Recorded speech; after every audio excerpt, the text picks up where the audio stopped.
Greetings, you wonderful warriors of the broken sword. I'm Jonathan. I'm Nick. And we are the Gosslings, a digital speakeasy of free thinkers, Christian authors, explorers of the esoterica, and all around good guys. All around good guys and entrepreneurs of sheer buffoonery. Absolutely.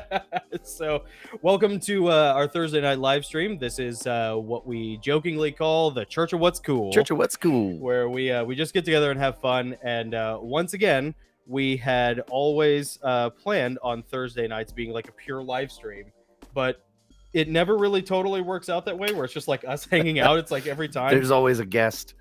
There's always a guest. And tonight is no exception. Well, and we did an Illuminati after party on Sunday. Yep. So I know that it being just me and Jonathan on Sunday, and then again just me and Jonathan on Thursday, is probably more than you can handle. It's probably a little too much, Nick and Jonathan, for any respectable human being to be asked to tolerate. So, do you want to do the toast and get into our obligatories? Yeah, let's do it. And then we can talk about the interview.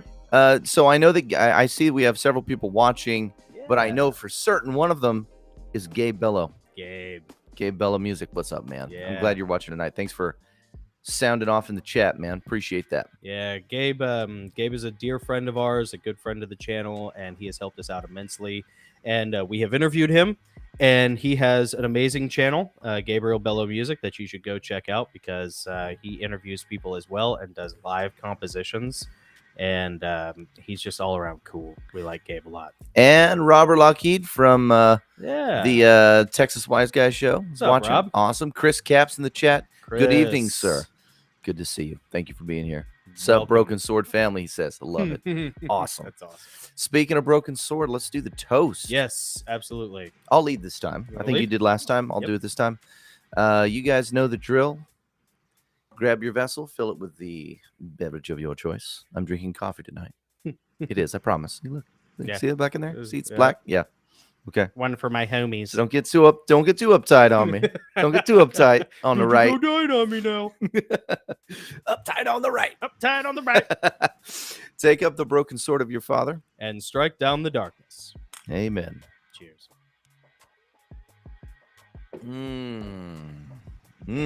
All right. Real quick, we're going to mention our sponsors, and then we're going to jump into it. Yeah. First sponsor of the night is our Spartan level patron. Yes. His name is Goss Hog. He has an Instagram page. You guys need to check out. Well, they call it an Instagram profile, but you guys need to check it out because he's amazing. He's an amazing young man. Yeah. Go to @GossHogLifts for fitness content that inspires young men to reclaim their identity and purpose in a generation of darkness. He is a fine young Christian man. Go check him out.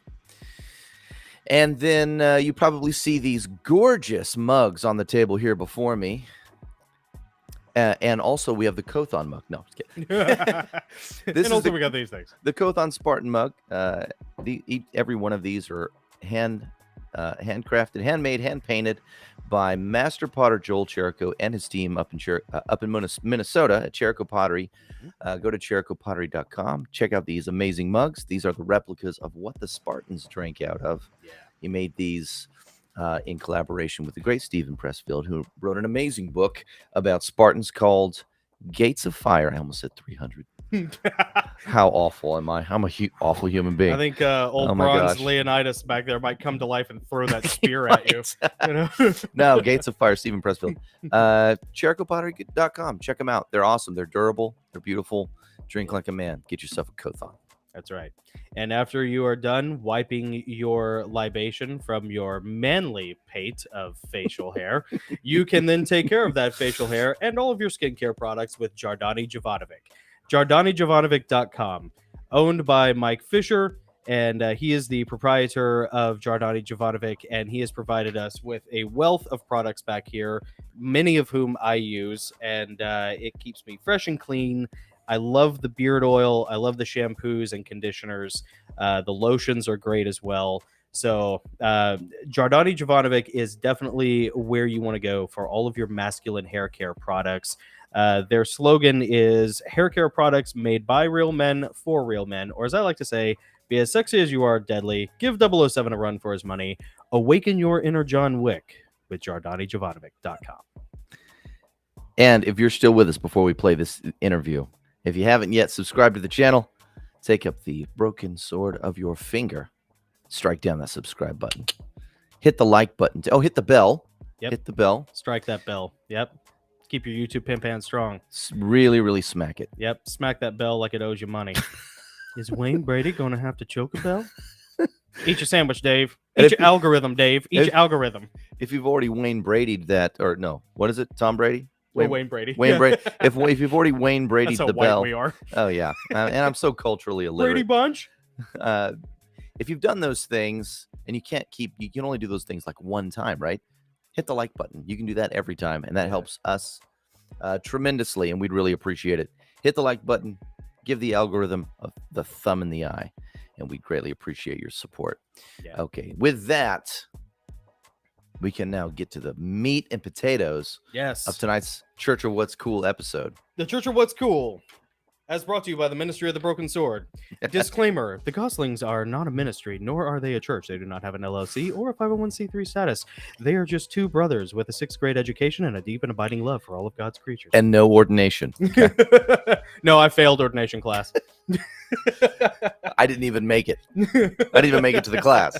We're not a ministry. We just like to have fun. So we interviewed last Sunday before the Illuminati after party. We interviewed one of our oldest and dearest family friends, Mark Chadwick. Mark Chadwick worked with our dad back in the 90s. And then when his life got upended and he got kicked out of the church for being gay, then Mark kind of lost everything and, had a really rough time. He really lost everything. But mom and dad never stopped treating Mark the same. He was still a dear friend of the family. He still is to this day. I literally talked to him for over 5.5 hours today, just talking, Yep. Yeah, all day at work. I'm handling all my business and I'm just talking to Mark all day. And dad never stopped treating Mark any differently. And our dad was Larry Goss, and Larry Goss was a titan in the Southern gospel music industry. So no one had more to risk for their reputation working in Southern gospel with Mark than our father. Well said. He didn't change anything about how he treated Mark, and he suffered for it a little bit. There were some clients who stopped calling dad for it. And we experienced a little bit of taste of that too, because when we interviewed Mark, it made some people decide to leave that we really did not expect to leave. Yeah. But, honestly, when we say take up the broken sword of your father and strike down the darkness on the Goslings, this is exactly what we mean, because Mark has a lot of really amazing things to talk about with reverse engineering your faith. He has some really intellectually challenging things that are very healthy to talk about. And we wanted to talk to Mark during Pride Month because Mark, even though he's gay, is not really on board with the political weaponization of all that's going on, especially in the month of June. Well said. And the funny thing is, if we had treated our interview with Mark as like a normal Sunday live stream, it would have been the middle of September before we would have been able to air it. Yeah, and by then we're booked out that far. Yeah, we're booked out that far. And so we had the brilliant idea of like, why don't we do this while June is still happening? And the funny thing is, like, the Patreon interview is like 3 hours long, and probably like the first hour of that we really kind of go into that stuff. Yeah. But then what you're going to see tonight is the public portion, which is still like 2 hours long. And ironically, we touch on like the Pride Month thing maybe for like 15 minutes. Yeah. It's like a coda at the end of the song, basically. Because Mark is a very talented musician. He's an autodidact. He's an incredible philosopher. I mean, we were talking today about Jesus, being associated with the Samaritans, and like who are the Jews as far as Judea, and what does that mean, and like what does the truth mean with sola scriptura and language and translation. I mean, we also just told some funny stories. Mark's a funny guy. Yeah, he's a sweetheart. And anyways, I was reminded Sunday morning before we did the interview, I saw on Facebook, because Nick and I deliberated about this. We thought, like, I don't know if this is like, I don't know if we deliberated about it, obviously. But But Sunday morning, it was like God was speaking to me. This is probably the only time Facebook has ever been beneficial. Okay. But I saw a random. Well, God can use a donkey, so he can use Facebook. Yeah, apropos. Indeed. But there's I saw a random quote from somebody that had Psalm 32:1 on it. That said, "Blessed is he whose transgressions are forgiven." You know. Yeah. And when Nick and That's I were awesome. talking about this, in the aftermath of losing some of our supporters for this interview, Nick and I were talking back and forth. Listen close to this part. Yeah, about do we roll this back? Do we keep our commitment? Do we put up a PSA? Like, do we not air it? Like, what do we do with this? Because we don't want to put a thumb in the eye of any believers who are watching. Absolutely not. But Nick provided a great verse in one of his emails, Proverbs 27:10. Thine own friend and thy father's friend forsake not, neither go into thy brother's house in the day of thy calamity, for better is a neighbor that is near than a brother far off. And at the end of the day, I can't change how you feel or what you think about one part of our guest's life, and we've interviewed tons of people who are not Christians, Yep. It's because we're not a ministry. We like to do God's work. That's kind of what the Goslings is all about, carrying forth the Logos godly legacy of our Father like a Promethean torch into the darkness. Mm-hmm. In our own broken way. In our own broken way. Imperfect way. And I guarantee you, like, if you want to dig into my life, baby, I got some stuff that you wouldn't like, and neither It's do all you. broken sword. It's all broken sword. Yeah. But I just I think like we would be hypocrites and cowards if we didn't honor our Father's example. Yeah, that's right. And like truly, and I had to talk Mark into this. It honestly, I've been trying to get Mark on the channel for 2 years. Yeah. So I finally talked him into it, and we had an amazing conversation about so many things that will really helpfully challenge your spirituality. But at the end of the day, if Mark Chadwick is good enough for Larry Goss, then it's good enough for me. By God, he's good enough for the Goslings. Yeah, and if he does challenge your faith, don't get upset and pull the plug and walk away. Mm-hmm. Like, read, research, learn how to articulate why you disagree with some of the things you might hear him say. Yeah. Because if you're a Christian, you're gonna run into these scenarios in the out there when you interface with real faces, real people. Yeah. And they might say some of the same things and intellectually challenge you. And the Bible says, be ready with a defense. Yeah. And Mark is a weapon. Yeah. I mean, he is an intellectual weapon, and he is well formed against the darkness. Yeah. And I've had so many amazing conversations with him, sometimes about the stuff I'm seeing in the news, and other times just about stuff. Yeah.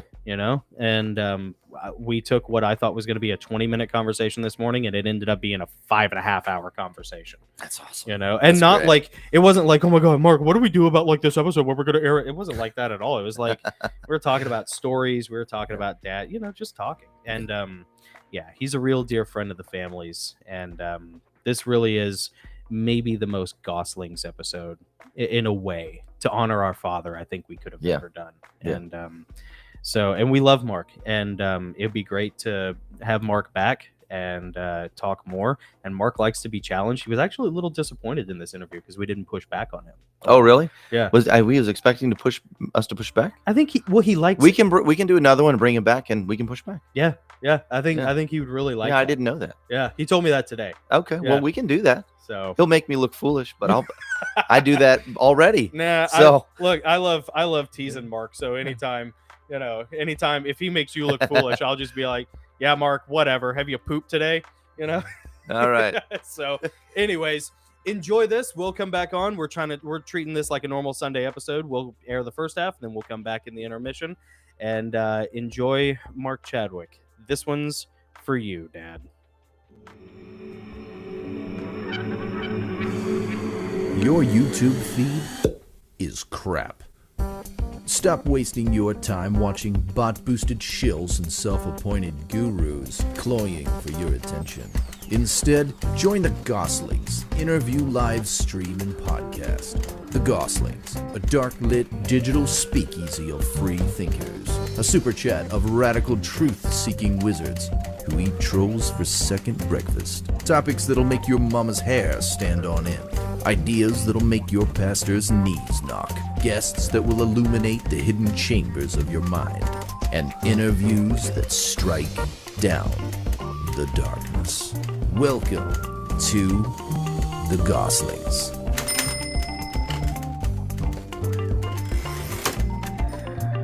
All right, so we're here with Mark Chadwick, musician, dear friend of the family. I would call you an autodidact in the realms of philosophy and faith and psychology. We have been friends. You've been a dear friend of the family for well over 30 years.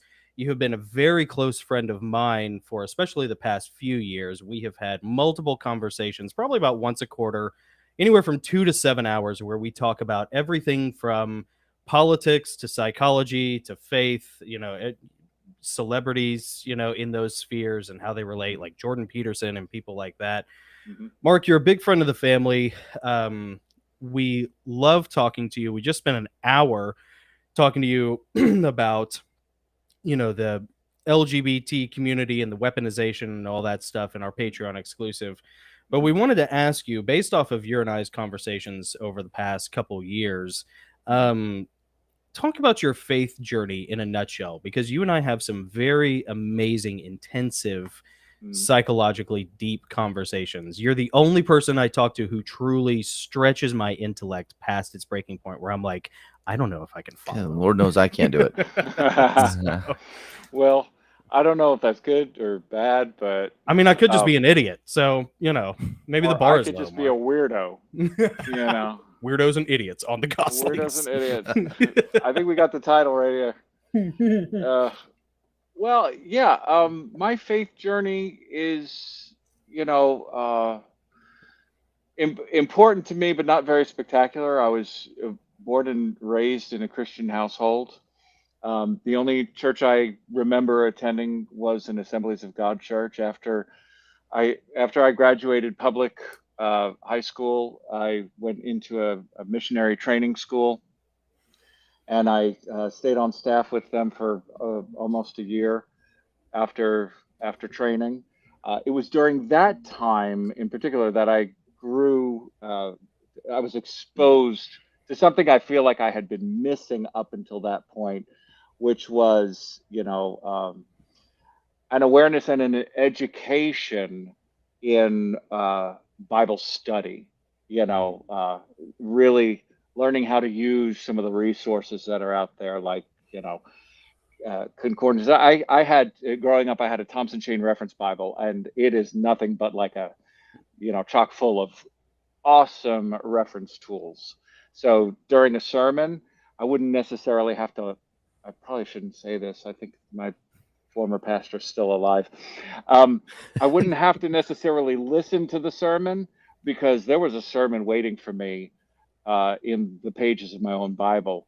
I could, use some of the indexing features and the numbers and go to the definition of terms, or, learn more about a topic. And, so I absolutely love that. But in the missionary training school that I went to, which is Youth with a Mission, we learned a lot about, different theological positions, and learning how to explore the scriptures in order to, find the foundations for those differing positions and whatnot. So I learned about concordances and lexicons, and, so on and so forth. After that, I began attending, but shortly after attending, I started working for churches in music departments. And I did that for a number of years. The last church that I worked for in the music department, I had kind of said, I think this is going to be my last church job. Really? And I started meeting with a small group of people who, really had liked the music and the fellowship that we had together. And so we decided, well, let's us start meeting and just kind of, get together and, do our own thing. We don't have to call it church, and we don't have to call it Bible study, and nobody has to call me a pastor. And, even though that was something that kind of happened naturally, which I kept pushing back against, but, and it was during that time in particular that, there were a number of people who were, our fellowship never grew to be really large, but it was close for this short amount of time that we were in existence. And there were a number of people who were interested in exactly what we were going to be doing as a fellowship. Some of these people had, from their church experiences, had experienced, communion on a weekly basis, others on a monthly basis. Some had, experienced baptism in Jesus' name, and others were baptism in the name of the Father, Son, Holy Spirit. Are we going to do baptisms? Other things like, are we going to have a youth group? Are we going to have a children's department? Like, there were a lot of these questions, and for some reason, at this point in time, I thought, you know what, we kind of have a clean slate here. I don't want to reinvent the wheel. I just want to make sure that I've got wheels, on this thing, and that I'm not, just borrowing someone else's flat tire. I just want to know for myself, what are we as believers supposed to believe, and how are we as believers supposed to behave, not just individually, but collectively, meeting on a weekly basis, and, the rituals, and, the doctrines, and, those sorts of things. And it was in that process that I found, I found it to be kind of like an opportunity for something else, not just to find out more specifically what are we as believers supposed to believe, but I had a little bit of a challenge. Like I said, I grew up with like the Thompson Chain Reference Bible, and using that Bible in particular, and then learning how to use other biblical, study, reference tools and whatnot. Bible study for me was like treasure hunting. I loved it. I absolutely loved it. I loved connecting the dots and, finding the dots in the first place, and, all that kind of stuff.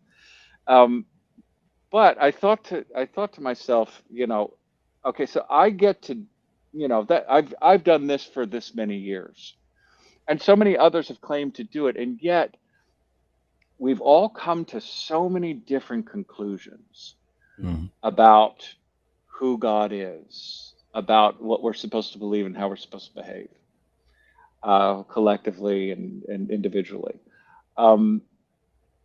and I thought, well, now would be a good time for me to see if I can find out why that's the case. I had heard plenty of reasons, and you guys have probably heard it throughout the years too. Why do Christians not believe on everything? Agree on everything that they're supposed to believe? Why is there not unanimity on certain things? And I'd heard, well, it's the, it's a frailty of human knowledge, or that it's kind of like the truth's fault. It's just too vast, or, maybe God was hiding some things from some people and not from others, and all these kinds of excuses. But I thought, okay, the way I had been raised, we all get a Bible, you get, you get saved, you get a Bible, everybody gets a Bible, and we at least, at least for the brands of Christianity that I was familiar with, outside of Catholicism and maybe some other like Greek Orthodox or whatever, most everybody had like the 66 book Bible, and so I thought, well, what if I just had that? If I just had that, what kind of conclusions would I come to about topics that I'd never really been clear on? Like, what exactly is the kingdom of God? What specifically is the gospel? I mean, even those questions sound heretical or maybe even sacrilegious, but I was asking them because I wanted to see if all I had was the Bible, would it clear up what it is that I find to be, an unfortunate, contradiction existing within those that would call themselves Christians. You know? Would you call that kind of like a sola scriptura approach, where it's just It you? really was. I mean, yeah, it definitely was. It definitely It's was. scripture interpreting scripture. Hmm. And it was kind of like, you know, I would probably refer to it like that, but it was also a very real experience for me. It wasn't just like, well, that's my doctrine, so that's what I got to do. I was raised that the Bible speaks to absolutely everything that is essential and important, and anything that the Bible is silent on is obviously then not essential or important. So, did I have a question about rated R movies? Yeah. Well, the Bible had an answer. Right. You know, did I have? Now, I will say this, that I think certain kinds of you know, Christianities, I like to use that term, you know, certain kinds of Christianities will, you can kind of make an idol out of the Bible, you know. And so, you know, whether or not there was any of that or too much of that in my case, all I know is that I was raised to really depend upon the authority of Scripture to at least give me something, you know, authoritative concerning any of the questions that I had. But of course, not just as it relates to like R-rated movies, or should I be drinking, or, you know, what about smoking, or sex before marriage, or any of those sorts of things. But sometimes even just, which was actually something more interesting to me, were the doctrinal issues like salvation, redemption, atonement. I mean, those were the things that, you know, that got me excited. The you know, eschatology, and, you know, I don't know if I say the word right, but soteriology, and you know, that, you know, No, what is that? harmatology, soteriology. Yeah. Go Study ahead. of salvation. Study of Oh, salvation. okay. Yeah. Gotcha. And harmatology. Did I say that right? Study of sin. That's probably right. Yeah. Yeah. Absolutely. That's exactly right. That's totally right. It's Yeah. harmatology. I did say that right. Come to think of it. Harmatology, I believe. Harmatology. Yeah. Harmatology. Thank you for Take it from correcting me. me. That's Gosh, what I live for. I feel like an idiot. So yeah, so I think during that time, my questions would have been the same as questions, the questions that I would have asked in the past, but they were directed just a little bit differently. So I'd say, if I were to sum up the questions, I already gave you like the, you know, what are we as believers supposed to believe, and what are, you know, how are we supposed to behave?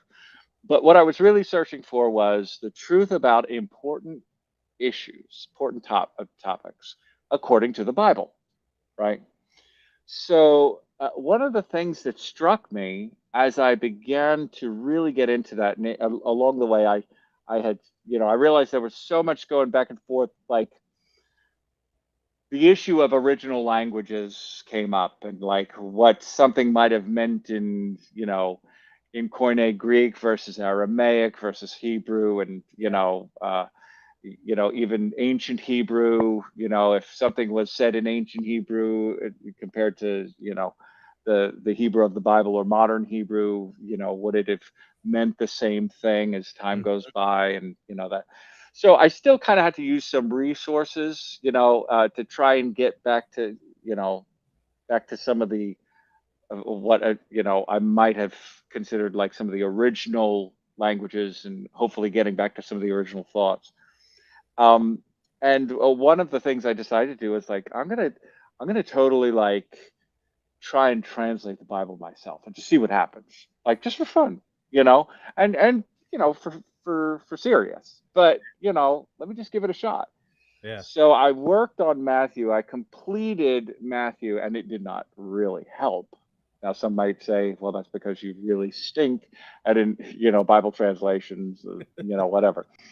But what I found was, even in the process, there were a lot of, you know, most of the versions that we have, of course, they're going to involve a certain element of interpretation. You know, to translate from one language to another, you need to understand that certain idioms aren't going to work. Yep. You know, if you translate something and somebody takes it literally, they're not going to get it. You know, Right. you know, it's kind of like the interpretation. You know, interpreting the Constitution. There are a number of different approaches that one can take to try and get around it. and perhaps a grounded understanding of it, And but I found one of the things that disturbed me, like I said, I was interested in the accurate details, the truth, the accurate details about important topics according to the Bible, which was my reliable source.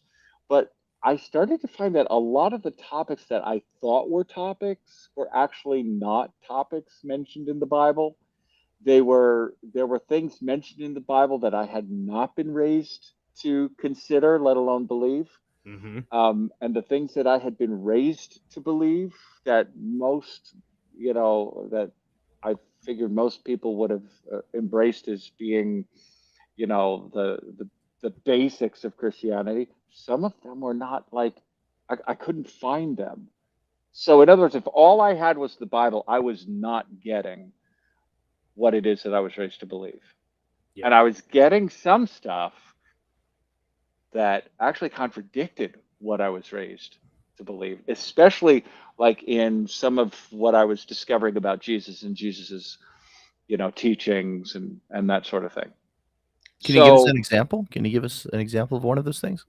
I can, and they're still controversial. It's not like I'm saying I know for a fact that this is what Jesus meant, but something, like the understanding of salvation for most Christians is that, I say most Christians, but evangelicals in particular, you say a sinner's prayer, you get to, you give your heart to the Lord, whatever it is that initiates the sanctified life, or the redeemed life, or whatever it is from that point on that changes things for you.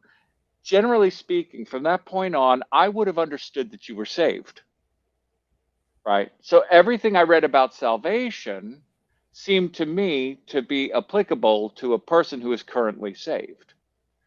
But as I started getting into, like, first of all, reading it just in plain English, I was surprised at how many times salvation appeared to be a future event, of an event that had not occurred yet for the believers. Mm-hmm. And that shocked me when I got into the original texts, and then, yes, going into some of the other available resources, I started to find that it was a little bit more plausible to at least to suggest, or to assert with some degree of certainty, that the salvation mentioned in the New Testament in particular was an event that had not occurred yet for the author, or for the author's audience, that it was a future event. It was a day yet to come. It was not even necessarily an experience to have internally. It was a day yet to come. Another thing would have been the resurrection of the dead. How important the resurrection of the dead was, not the rapture, not dying and going to heaven. Like, these were not ideas that were obvious in the New Testament. Ideas that were obvious were things like the resurrection of the dead. Yeah. Yeah. Yep. Communion, right? The little cracker in the shot glass, that kind of thing. Thimble. You can't find that, or really anything that kind of resembles that. You have to, like, interpolate your own understanding of your experience with what you call communion or whatever to at all connect with those sorts of things.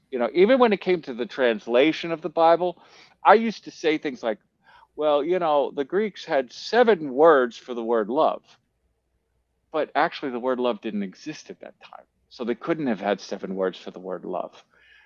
They had 7 words. We get the word love. We then now say, they had 7 words for the word love. No, they didn't, because they didn't have the word love. And right. the concept of love was the same. Well, but it was parsed out within 7. But it was parsed out, and it wasn't. It wasn't. That's not how that works. That's not how language works. It's not how meaning works. Which led me into, understanding linguistics a little bit. I became fascinated with linguistics and, right. Conveying meaning and the comprehension of meaning, and, that sort of thing. So it really kind of shook me too when I started to really get this understanding of Jesus, that Jesus was kind of like, he was almost, I almost felt as if he was anti-identity. Mm. I almost got this feeling like he was anti-identity. Who do men say that I am? Well, apparently you hadn't made it clear, have you? Um, he might not have even mentioned his name when he went around. Who healed you? I don't know who it was, but this. What, he didn't give his card? So he might have been going around nameless because names might not be as important as we might think. He might have. Okay, go ahead. No, I was just thinking, in several stories in the New Testament regarding Jesus, there is a theme running through of what we would call dying to the self, but it's always the rich man, sell all your things and take up your cross and follow me. The whore, stop sleeping with other men and return to your husband and go and sin no more. There's always this contrapositive reaction to the mandate that you're given is to pull almost a 180 deconstruction, for lack of a better term, on whatever identity you've built up in your own life. It really, it's almost as if, like, listen, if you're a rich person, and you have an identity, but Jesus would do just about the same thing with the poor. Yeah. I mean, I can't show you right now because I'm not really prepared for it. But if we wanted to have a study of some sort, I wouldn't mind doing it. It's not necessarily my shtick right now, but I wouldn't mind doing it. There are plenty of times Jesus is preaching to the poor, and he's basically saying, y'all, depending on the government, when y'all can take care of yourselves, if you took care of each other, you wouldn't be poor. You wouldn't be poor. Y'all have got enough between yourselves. He was talking to poor people when he said, do you got two coats? It wasn't a rich person he was talking about. Poor and rich might not necessarily have been so much an economic indicator as just a class indicator. It's just, Oh yeah, that's true. So, well, there are a lot of historical contexts that get lost also, like class. Absolutely. Yeah. Or, I read a really interesting article several years ago about turn the other cheek, because when I was going through ordination class, I was having a real hard time with, it's just like 15 years ago, with what ultimately kind of drove me away from Christianity was the pacifism. And I was like, what do you mean? Like, I can't be a man and fight, and kill people who need to be killed? Like, this makes zero sense as a man. I can't reconcile this. But I read this article that talked about turning the other cheek would require the other person to, now maybe this is a bit laborious, but will require the other person to slap you with their left hand as opposed to their right hand, and the left hand was the dirty hand. And so that would be like and that was something that was only done to the impoverished underclass. You were basically signifying to that person, if you turn the other cheek to them and they slapped you with their other hand, that you were then part of the impoverished underclass, and because you had then been touched by the other person's dirty hand. But that also meant that you were now granted the charity of anybody around you. So it was almost like a bait and switch, that, is that accurate? I don't know. I just read the one article that I read that. Probably read the same article, and I've read a couple of different takes on it.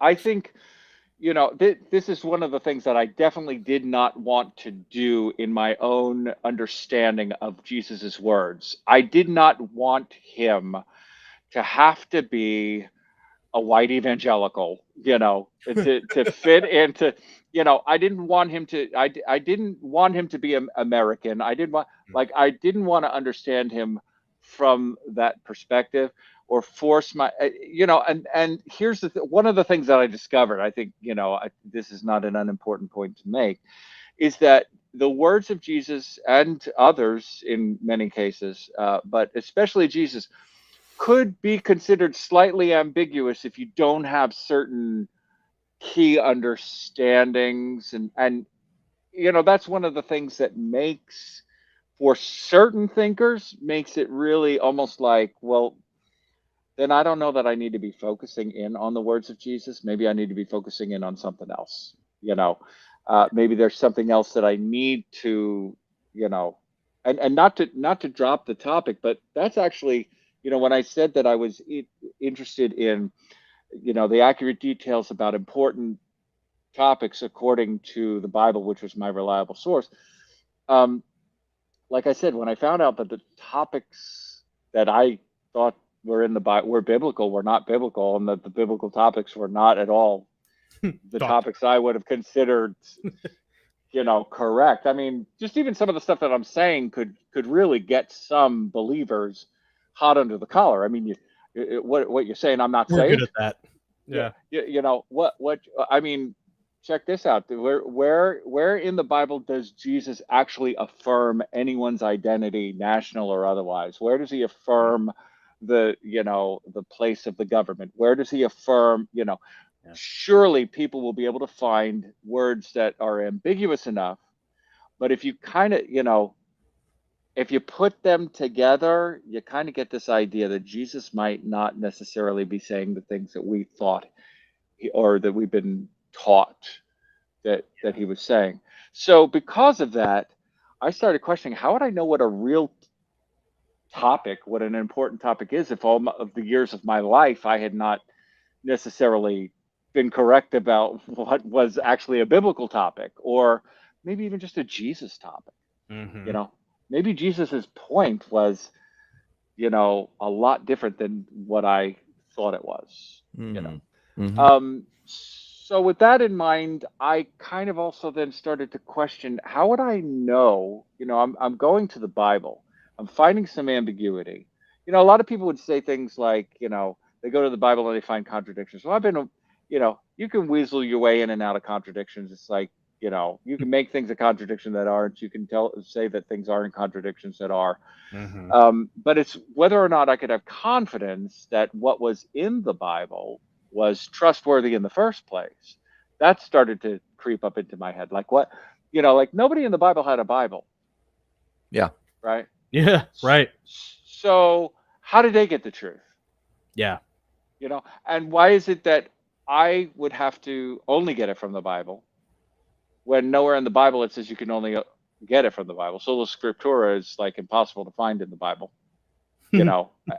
If the Scriptura is, the 66 books, Yeah. I mean, I say it's impossible. You can find whatever.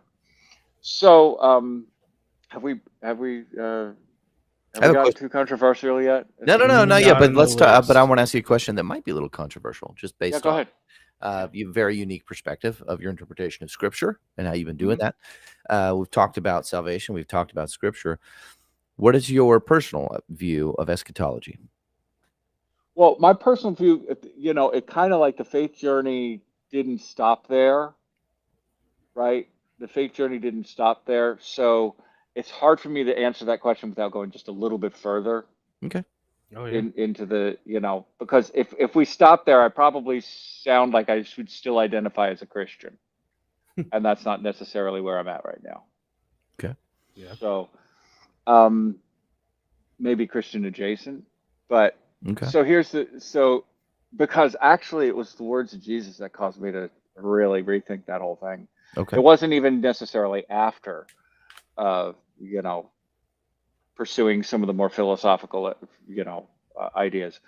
And the funny thing is, by the way, Mark, like your definition of Christian and everybody else's definition or view of Christian are probably not totally aligned. So I guarantee you, like, Sure. most of everybody watching this who might bristle at the idea of you saying that you don't necessarily identify as a Christian, it's almost like, yeah, but like you got to hear out what Mark, how he identifies that term.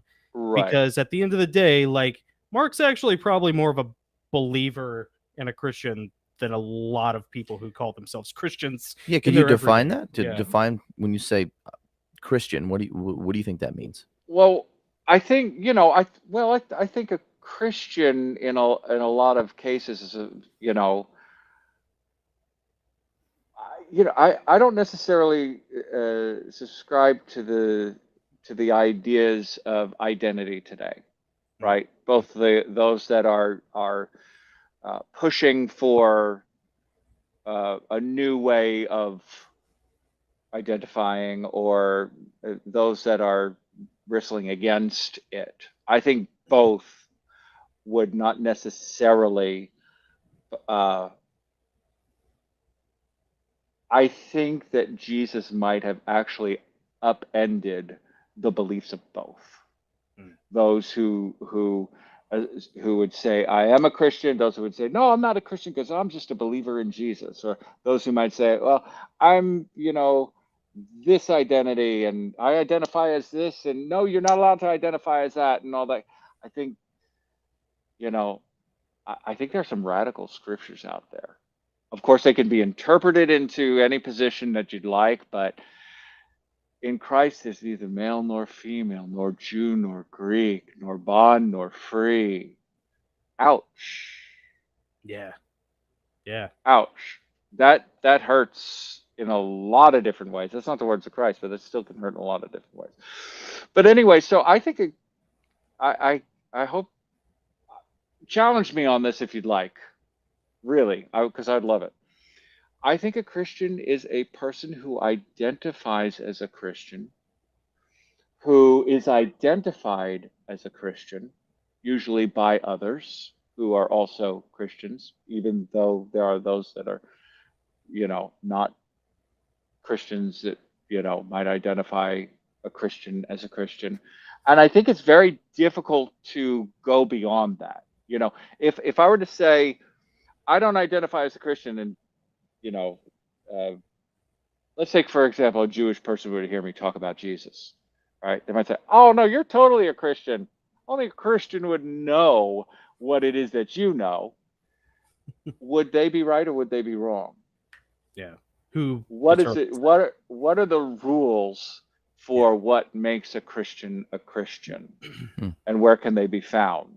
Especially when the word only shows up, 3 times in the New Testament. So kind of an answer to that is in Acts, where we read that it was in Antioch where the believers were first called Christians. Right. And they were first called they weren't calling themselves that. Exactly. It was the non-believing residents of Antioch, Jewish and otherwise, right, Jew and Greek, that were calling this new radical sect. They were calling them Christians as a derogatory term. Right. But it was others. It was outsiders. Right. Identifying this group as what they called Christian. Exactly. The word means Christ-like. But or Christ-like. Like. I heard I heard growing up that it was like mini Christ. Yeah, like, well, or Christ today it's like Christ. We can say, oh yeah, being a Christian, the strict definition is being Christ-like. But the way most Christians live their lives is they call themselves the Christians because they like Christ. Well, I'm going to say it like this. I would probably say a Christian identifies themselves as a Christian because of the beliefs that they believe that they would consider Christian beliefs, and the behaviors that they engage in that they would consider Christian behaviors. I'd pretty much sum it up like that, because outside of that, you're going to get a lot of Christians saying, no, I'm sorry, that group over there is not Christian. How you define Christian can be very controversial from Christian to Christian. Yeah, it often is. Well, it's almost like, how do you boil it down to fundamentalists? It's like you want to be I always used to have this conversation in the ordination class. You want to be a fundamentalist, but what does it mean to be a fundamentalist? Fundamentalist has like 2 or 3 very broad umbrella terms, but really, to be a lowercase f fundamentalist, you believe in the fundamentals, the skeletal framework. Right. And that would actually, and that would be a very useful definition. Yeah. It's just not necessarily what outsiders mean when they Well, use it's the not term convenient fundamental. because it's not tribal. Yeah. You know, it's Yeah. antithetical to tribal nature. Yeah, You know, and but I it's think, almost like if you consider yourself a believer in the, you know, in the death and resurrection of Christ, the martyrdom of Christ, the passion, Mhm. and then you devote your life desires to follow whatever God wants you to be. If you were asking me, that would be like how Yeah. I wouldn't even like go so far as to say, oh, you got to be baptized. Really? Well, what about the dude who got, you know, blown in half in an IED in Iraq, you Yeah. know, who, like, you know, is there with the chaplain or the thief medic. on the cross. You know, the thief on the cross. He Yeah. didn't get baptized. Yep. So I think the easiest thing to ask, easier than asking what is a Christian. I think asking someone who says that they're a Christian, asking them to explain what it is that they believe makes them a Christian, yeah. would yield us a lot more useful information. You Mhm. know, not to dog this conversation or any conversation like it. It's just it winds up being the discussion of a lot of ideas that, like even what you just said, Jonathan, there's plenty of people who could not articulate what you articulated, and they probably wouldn't even come close to having those kinds of ideas in their head. All they know is that they went to an altar, they cried, they prayed, they were An sorry emotional for other, experience. and they gave their heart to the Lord. They've been going to church ever since. Their life has changed. They tell people Jesus loves them. Yeah. They're, trying to live a holy life. They're, All I based mean, off of a catharsis that was sold to them, potentially. and there's a lot of people would probably say there's no problem with that. Yeah. A lot of people would probably say there's no problem with that. And I don't know exactly whether or not there should or shouldn't be. Yeah. But again, the idea of like even defining a Christian in general is going to be difficult, like even if we go to the Bible, Mhm. because, like you said, Nick, the term itself was invented by non-believers.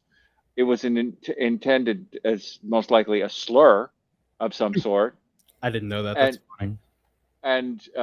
and it was definitely not what the followers of the way, which is what Yeah. the group would have been known as, according to as much That's evidence why I as we named have. the fifth angel book Wayfarers, by the way. Okay. Yeah. Because like Very the cool. followers of the way. You know? Followers of the way, this is the way. Followers of the way, they, they would not necessarily have been, identity was an interesting issue for them in the early days. Yeah. And, it's kind Ironic. of, yeah. So there's a lot that That's could good. be said. Well, Lot that and two under during that time, early church, the Church of Acts, right? Capital C church, Right. capital C Uh-huh. church. Uh-huh. They were being identified as Christians by Mhm. the world, the outsiders, and under intense persecution at the time. Right. If that identity if you were accused of that, it was an identity that maybe you didn't wear as a badge of honor and give yourself, but you couldn't reject it. Christians were really distinct in that they would proclaim that Jesus is Lord, Yeah. and not Caesar, Yeah. Right. who was in a couple of cases was to be worshipped as a god, and you had to make a profession or declaration that Caesar was the one in charge. Ultimately, he's in charge of everything. And if you were to say, well, no, Jesus is Lord. Oh, you're a Christian. Well, okay, then I'm a Christian. And it is possible that there were a few other things attached to that it wasn't just merely a declaration of belief, of allegiance that was required. There most likely were a number of different behaviors that would have been required as well, that Christians and non-Christian Jews, because at the time we're talking about, like, just for the sake of the conversation, Christians that were might also have been called Jews, Sure. or Judeans, and you have Jews that would not have been called Christians, right? But they were kind of in the same boat together when it came to not worshiping Caesar, right? Right. But also not offering sacrifices. Yep. Not perhaps even, the whole idea of rendering unto Caesar that which is Caesar's. Well, there might have been a number of things that they decided were not Caesar's, Mhm. that Mhm. maybe perhaps belonged to the body, Yeah. and There was And maybe there still are today. I remember a story. I can't remember where it is. Exactly. Fact checkers out there, check me on this. But there was a Roman official who someone was brought to them being accused of being a Christian, and there was a litmus test saying, "Make your sacrifice to Caesar and proclaim as Lord." And the Christian, refused to do that and said that Jesus was Lord. And then the Roman official said, "Well, looks like we have our sacrifice right here then." Yeah. And they were martyred on the spot, and they became the Right. sacrifice to Caesar. Right. And that would have Yeah. been true of people who the Jews as well. They would not Jews as well. they could not participate in the worship of anything other than Right. Yahweh.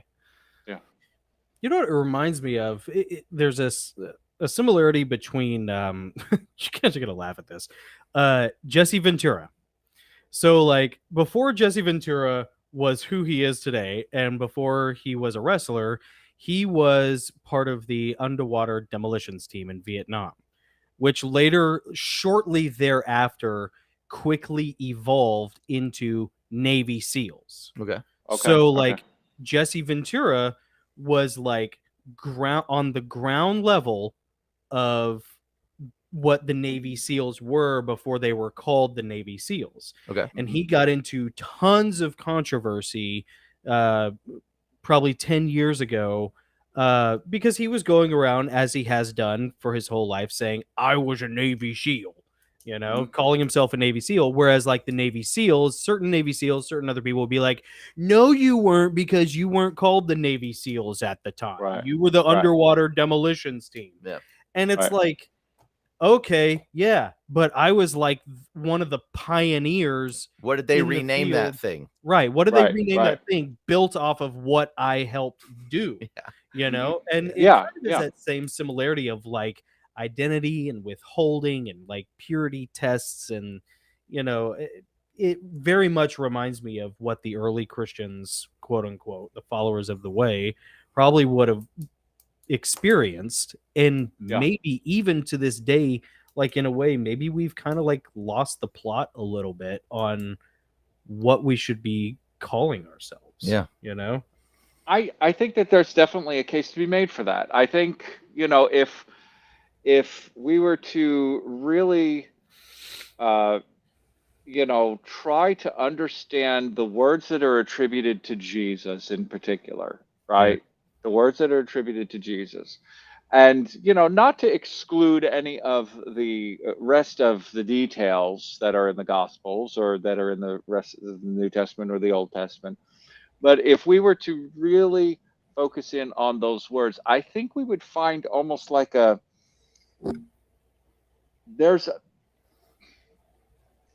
is quite whether fortunately or unfortunately, there are quite a few similarities between the words of Jesus and the words of some other teachers. Sure. That were before Jesus, not saying that he was a plagiarist, but were, of things that have been said before Jesus and things that might have been said during his time. Well, obviously, I mean, that's kind of like a good idea to use the language of the people, if you're going to try and tell them something. A lot of Christianity, English. A lot of like Christian thought at the time, New Testament thought, seems to have largely been built off of or undergirded by Greek philosophy. Well, and that's where, when I started really getting into like Paul in particular, I started to see something a little bit different regarding, and started, trying to understand these Koine Greek terms, especially. I found myself, the question that I began asking at that point was, how would I know anything is true? Right. And what is true? Now, that might not be a question I can answer. And if I can't, I need to build a framework or, whatever that allows for that, and just treat all knowledge from here on out as being suspect, mine and everybody else's, or Yeah. there's no such thing as truth, or no one can ever know, or whatever. But I kind of needed to come to a conclusion about that. Like, what is truth? What makes true anything that is true? What are those things that can be true? And that did, and this is where the faith journey kind of takes us maybe a strange little turn. I wasn't abandoning God. I wasn't abandoning the Bible. I wasn't abandoning Christianity or religion. Jesus had already kind of ruined a lot of that stuff for me anyway. But what I kind of figured was that it was important for me to at least reckon with these questions independent of the Bible. Yeah. Like, what makes true anything that is true? Yeah. What is truth? What am I referring to when I refer to truth? Those things became of utmost importance. And if possible, then I could maybe then return to the Bible after I kind of deal with some of these issues. Maybe then I'll get back to the Bible and see, can I find truth in it? Is it something that I might consider whether it's a reliable source or not? Because there are critics of the reliability of the texts, and they exist outside of Christianity and within Christianity. Mm-hmm. People who will criticize certain translations and versions of the Bible, or certain the source texts that are used. You use these, not that. They use this. They're wrong. So there's, I'm not the first person to say the reliability of the Bible could be considered suspect by virtue of the fact that we may not be able to answer all of these questions about where's the original source, or do we even need the original source, that sort of thing. Yeah. So that's where I started delving a little bit into, into that's where this kind of sort of process, some people like to use the term deconstruction. Yep. I was not deconstructing. Yeah. I swear to you, I was not deconstructing. We were originally going to call it deconstructionism, but or maybe reconstructionism. Yeah. But you had a better term for it, I think. Well, my if I'm going to use a term now for what it was that I was doing, I was reverse engineering my own beliefs. I was trying to figure out, well, where did they come from? Yeah. It wasn't just whether or not I could find truth. I mean, I was starting to get really interested in, where did the stuff about salvation come from, Mm-hmm. or the rapture, or, and any, apocalyptic views of the last days, or, where did this idea that the gospel was, he died, he rose, you say, I love you, and then he loves you back, and then everything's okay.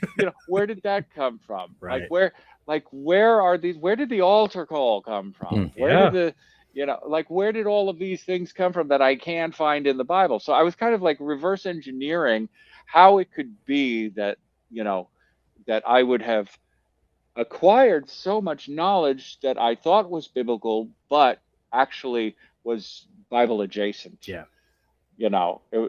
At best. Yeah. And I think this sort of process, kind of, very introspective, very, at first I was very, I felt a little nervous about it, because I was like, am I, rejecting God by doing this? Is God gonna reject me by if I do this? If I ask a question like, what is truth, because I really want to know, will he send me to hell? There were some kinds of, embedded beliefs that kind of made it a little bit less of a, let's dive in head first into this thing. Right. And see if there's even water in the pool. So I kind of, I had some apprehension. It does not make sense to me that, the pursuit of truth, which is praised in the Bible over and over and over again, that the pursuit of truth and understanding what it is, would distance me from the God of all truth. I mean, that just doesn't make sense. So why not get into it? Why not try and figure out what this what this thing is. Yep. And you know, I was just kind of, it was from that point I kind of departed from my, you know, real serious focus of attention on the Bible and what the Bible had to say, and I started getting into understanding some of these basic, you know, if you want to talk about what a fundamentalist is, you know, I mean, it should be relatively fundamental that we at least have an understanding of what truth is, Right. Independent of understanding what is true. Well, that's the great thing about what you've done, and also in a way what like Jordan Peterson has done is to challenge, you know, this just assumptions that we have carried with us because they're so they just make our lives easier. They you Right. know, now there are a lot of Christians who deep dive onto stuff, but like I'll tell you, I had as I was coming out of my atheism and coming back to the fold, one of the things that I came back and readdressed was sell your cloak and buy a sword. And I mean, you want to talk about like the importance of language. I had heard, you know, military Christian men, you know, more masculine Christian men use that term as an excuse to like buy a gun, you know, or do whatever.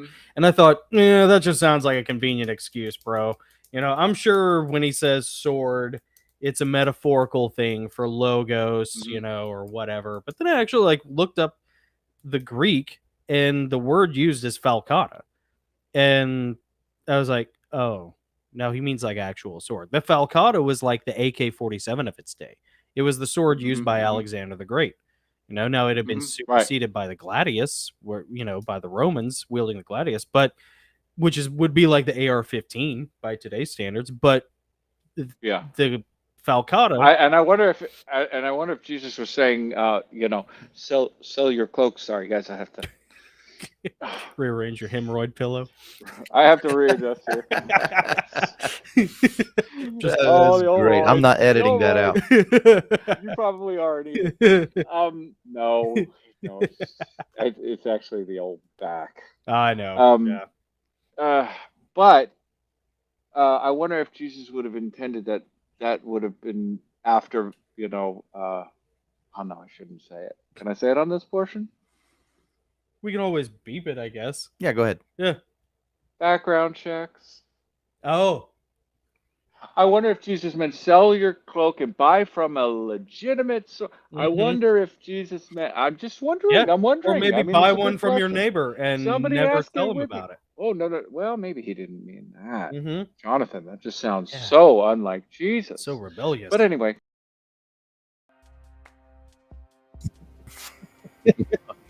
So funny, man. Yeah. Pretty good first half, man. Yeah. You know? Yeah. Now, Nick is more scholastic than I am. So, you know, in that first half. I don't think I've ever been called scholastic. Yeah. Well, there's the Scholastic Book Club that I always remember getting the pamphlet for in school. And I always, for some reason, thought of Nick. I think just because he was older and more measured and homeschooled. Therefore, I was just like, yeah, this is Nick. But you know what I like about this first half, watching the chat and seeing you guys asking questions about like what is he saying, and again, like, you know, mentioning, you know, at the beginning of this episode when we were introducing Mark, you know, this is not, and you probably noticed this from some, we've had a few guests like this. When we have a guest on here, we're not saying, hey guys, this guy has found it, you need to listen to him because he knows. That's not what this is. This guy is someone who has a very unique perspective, and he's very intellectual, and he's going to say some things that you don't agree with. Yeah, that really do challenge you. You know, I was talking to Mark earlier today about how like it's almost an unsellable product what he has to say, because Mark doesn't sell answers. And it's like what a lot of people flock to religion for is that order from chaos kind of thing. You know, like, I don't know how to live my life, you know, but this thing seems to have the answers. Therefore, I want this thing. And it's got my list of rules, and it's got everything I'm supposed to do and the warnings about what I'm not supposed to do. And like Mark is more of a meat than milk kind of Christian. Yeah. You know? And like, that's the thing that I enjoy talking to him about, because he does challenge me. He challenges how you think, not what you think. That's like the point of what he tries to do, and like, it's not like he tries to do this or like, dude, Mark's just a dude who, like, he's an autodidact who's been studying and reverse engineering his faith for 30 years now. Yeah. So when you talk to someone like Mark, what are you going to say? He's deep. Right. He's you can't deep just in the water. You can't just throw a churchism at him. No, you really can't. You can't throw you can't throw a Bible meme at him. It's not going to, like, how are you going to articulate and defend what it is that you believe? How do you give an apology and tell someone why you believe this? Right. On an intellectual level. That's not the only level, but it's one that most people are not really paying any attention to. No. And there's the emotional level, there's the experiential level, there's the theological level. There's the level of, that's what I heard, this my pastor said, that's how I grew up. That's, but like, think for yourself. Yeah. And articulate what it is you believe and why you believe it. Yeah. I mean, I have to stay mentally engaged the whole time when I talk to Mark. Oh, for sure. Like, if I check out for like 2 minutes, because I'm multitasking, which is a myth, by the way, because you only have 100% and you can't 100% two things. Then I come back to it and I'm almost like lost, because he's still subterranean and I've come back up for air. Yeah. But we were having this great conversation about like how, and he's not selling anything, but what Mark has to offer in conversations is really difficult for a lot of people, because it's difficult for me that, like, it's not answers, because religion is there for many people. Religion is there to give you structure and order. And Mark's not introduce a little chaos. Mark's not jokering it. He really is getting you to think about, when you're talking to him, why you think that, and how did you reach that logical conclusion, and what thought processes are you using? It's really cool, man. Yeah, I was reading one of my new favorite authors, who's Neil Postman, and he was talking about the difference between information and knowledge and wisdom. Yeah. And this is kind of why, this is kind of the difference between, like, what a human can do and what AI can do too. Yeah. Is wisdom. The difference is wisdom. And he made an interesting comment. He said, wisdom isn't having great answers. Wisdom is having great questions. It really is. Being able to think and ask great questions. Yeah. And Mark can at least do that. Now I'm talking about biblical, proverbial wisdom from the Bible. The fear of the Lord is the beginning of wisdom. Yeah. But I liked the idea that a wise person will be asking more questions, more than they're trying to come up with the right answer to throw at you. Yeah, and right. And Mark doesn't like bait and switch me in our conversations by saying like, well, why do you think that? Like a therapist. Yeah. He's not therapy. Therapists don't ask great questions. They just ask questions. Yeah. So it was always really, it's always a joy to be able to talk to Mark, and a workout also. And I think, unless plans have changed, but I think Mark will be joining us in the chat for the second half. I'm going to send Mark a text right now and make sure that he's ready. Do you want to get, do you have part B? I'm ready. It's ready to go. Yeah. Do you want to do anything, or you want to? No, let's do it on the back end. We'll do it all in back end? Yeah. I'm going to play part 2 right now of our interview with Mark Chadwick. Yes. Hopefully he'll join us in the chat. Yeah. So if you do have questions for him, now might be your opportunity. Yeah. At least he better, because if he didn't wake up from his nap, I'm going to look like an idiot. All right. Part 2. Here we go. Mark Chadwick. But anyway, and that's one thing that I've really enjoyed about our conversations over the years, because I mean, we are lightly touching on the things that Mark, you and I talk about very lightly. But one of the things that I really appreciated about your deep dive in this stuff is you have really taken responsibility and ownership of your own faith. And that's something that a lot of people, we all seem to sort of defer in one way or another, or just take the faith that's handed to us. Yeah, I didn't want to interrupt. Keep No, going. no, no. I do that too. No, go for it. Yeah. Well, you still haven't gotten to the eschatology, Mark. No. Yeah, Sorry. Okay, let me just say what I think is found in the Bible. Okay. Yeah. Not necessarily what I believe. Okay. But what I think is found in the Bible is,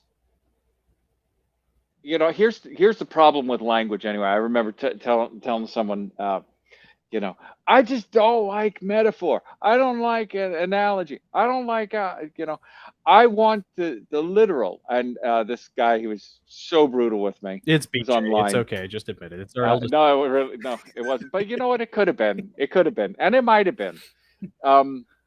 He was like, language is analogous. In other words, if you use a word and you're using it to point to something, then it is not the thing you are pointing to. So it's always analogous. It's always something other than the word that's intended by the use of the word. Yeah. Right? Does that kind of make sense? Yeah. And I remember back in the day when I first started going through this, I was like, you know what? I think maybe just taking Jesus literally, back to what you were saying, Jonathan, maybe taking Jesus literally is not so much a risk. I mean, I can't, and somebody told me you're taking things too literally.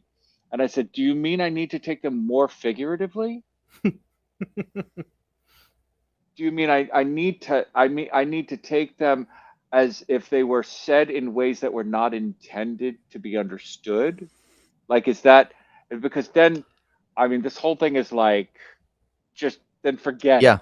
Forget it. If It's a everything's free for all. It's whatever you Yeah. want it to mean. It's a free for all. Yeah. If everything's open to interpretation, then stop getting on to me for interpreting it. Yeah. Right. So It's a great so point. anyway, That is logic. Thank you. I love Yeah. that. so as it relates to the use of language, it still is very, it seems as if apocalyptic literature was written in, unfortunately, some sort of code. Now, some people would say, well, no, that's the prophetic, or, God speaks in, paints pictures, and then it's up to us to understand. But I think there is a strong case for two things in particular. The idea that the end was coming included the belief in the authors that wrote about the end. I think there's a very strong case for the suggestion that they believed it was going to be in their lifetime. It was when they saw that it was not occurring in their lifetime that they started to change what it is that they said about the end times, meaning that it would still occur in the lifetime of those who were alive at that time, but some people might actually die. Does that make sense? Do you understand what I'm saying? So in a room full of 10 people, right? In a room full of 10 people, the end is coming. Person number 1 dies. The end is coming, and we will not all die before the end comes. So person number 1 dies. Mm-hmm. Okay, well, it's not until person number 10 dies, that we have a problem. When person number 9 dies, you can be assured the end is coming. Yeah. Because person number 10 will not die. Yeah. But I think it didn't turn out that way. That was always something that I wrestled with in ordination class. It's like, dude, everybody's been like talking about, this apocalypse for 2,000 years. Like, yeah. And I mean, depending on what you believe, like we've only been around for like 6,000 or 7,000 years. So like, aren't we creeping up on the closing minutes of the third act here? Like, Yeah, I have a lot of questions. Yeah, I have a lot of questions around that. Yeah, I do too. And I know Revelations is a book that you are instructed to read and you are blessed for reading, but it's one of those where I have a real hard time figuring out its applicability. I hardly ever get blessed reading it. No, I shouldn't say that. I shouldn't say that. That's going to bless your heart. No, you know what? I think there's a very strong case to be made for that being a story told from the vantage point of someone who had seen events unfold, but they couldn't talk to directly, much like we might avoid things here. Mm-hmm. We might avoid saying certain things here. Well, they might have avoided saying certain things there and instead used numbers and figures that would have been easily interpreted by the reader back in that day, but whose comprehension is lost to us because both the events and the meaning of that kind of code, if you will, it's probably too strong of a word, are lost to history. Yeah. And it's really not applicable to us. Well, and there's a in the fullest whole sense. industry that has been built around it, for 2,000 years. Yeah. I mean, you want to, you can sell a lot of books talking about the rapture. Yeah, that's true. Well, and before Jesus, right? The idea of the end times was not it's not a Christian idea. Yeah. The end times is not even a Jewish idea. It's very easily traceable back to what's his name. That's how easy it is to trace back to him. Mahazda Ruta or whatever. What is the Iranian religion? Help me out. Zoroastrianism. Yes, yes. They were very apocalyptic, and So were the from what I Vikings, understand, Yeah, very much into there was an end times. It's always been the end times. Yeah. And even if you could remove the religious importance, because I acknowledge that's very important to people to have this this belief in Jesus returning and the end of whatever. But if you remove the religious idea from it, climate change. Crap, maybe I shouldn't have said that. That's okay. But it's everyone needs it to be the end of the world. Everyone. Right. Hunger Games. It needs to be Hunger Games. It needs to be Soylent Green. It needs to be, it needs to be all these things. We need a dystopia, on the horizon. Or the comet is coming, so give us all your money. It's got you got it. It's like without that kind of fear. I heard I've heard it said, and this could be a very incorrect or misguided type of idea, but that ancient priests of ancient religions had figured out how eclipses work, but they didn't share that knowledge with the people. So what they would do is they'd say, "You have not given." They'd stand up in front of the people and they'd say, "You have not given enough money to Ra. Ra will now show you his great and mighty, blah, blah, blah, blah." And then there's the eclipse, and it's like, Mark was about to say, "Show his mighty ass." Yeah, exactly. I would get. It was in my heart. And then after the eclipse, it's perfect time to take an offering. Yeah. So the end times itself, whether it's something to really, I mean, even astrophysicists and whatnot are discussing the end of the universe, at some point in time. It's the beginning and the end. People are fascinated with that. The stuff in between is like, I guess doesn't have enough meaning unless we can figure out the beginning or the end. That reminds me of something that you had said a couple conversations ago that I really, I really liked. We were talking about the present, and living in the present, and how you had marketed, like you had explored Buddhism, and how like that's the Buddhist. That's what Buddhist sells you is, Buddhism sells you the idea of being content with living in the present. And you said something really awesome and fascinating to me, which is like, you just said, well, how the hell else am I supposed to live? Like, all you can live is in the present. I'm living in the present. There is no other living possible. Right. What I think we could benefit from is at least being aware when we are not thinking of the present in the present. Thinking of the past in the present can be a very real experience. Mm-hmm. You know, we were talking about your dad earlier. We were talking about some of the, you know, some things that are for the patron, for the The patrons, Adventures of and Larry Gosling. and I was about ready to really get emotional a couple of times, just really thinking about stuff that isn't happening. Yeah. You know, Stephen Pressfield has Literally. called that because he talks about, you know, writing a biography and writing about your past experiences and pain. He says it's all artifice. He says, like, you It is. can't, you know, It is. you can't relive that moment in its pure form, or else you won't be able to No. function, because you can't relive the breakup, you know, because you be crying, you know. So you relive some simulacrum of some Yeah, artifice. I totally agree. I don't think I love the 80s today Yeah, in the way that I love the 80s in the 80s. right, Because if I think back to the 80s, there was a lot about the 80s I didn't love. right.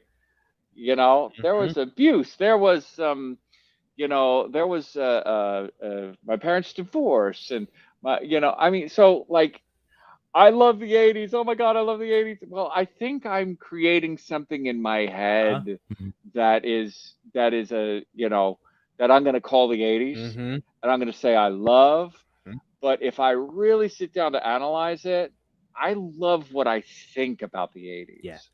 It's not really the 80s. It's what I'm imagining the Mhm. 80s to be. And it couldn't be anything else, because where are the 80s? Yeah, they're only You know, in your memories. Mhm. You know. they're only in my memories. What am I referring to when I say I love the 80s? I love my memory. Yeah, Your I love my imagination. Yeah, your cherry picked collection of Rose. memories from that decade Exactly. Mhm. is what defines Exactly. the 80s for you. And in the same way, I think there were some times I had to change, and this has a lot to do with, you know, getting outside of a faith-based intellection, Mm. you know, or exclusively faith-based, and getting a little bit more into, you know, understanding my own thought processes, doing that reverse engineering with the intention of, you know, keeping some things, getting rid of others, whatever it takes to re-engineer, Mhm. if you will. You know, as opposed to even reconstruction, it's like re-engineering.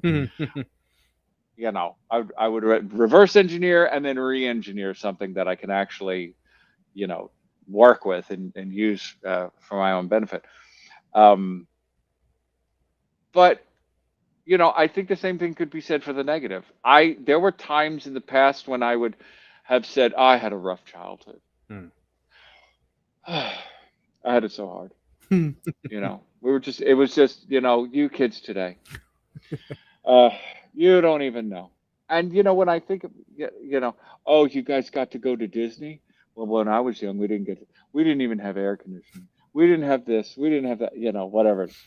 And you know, I think back on it, and I'm like, you know, my dad was terrible.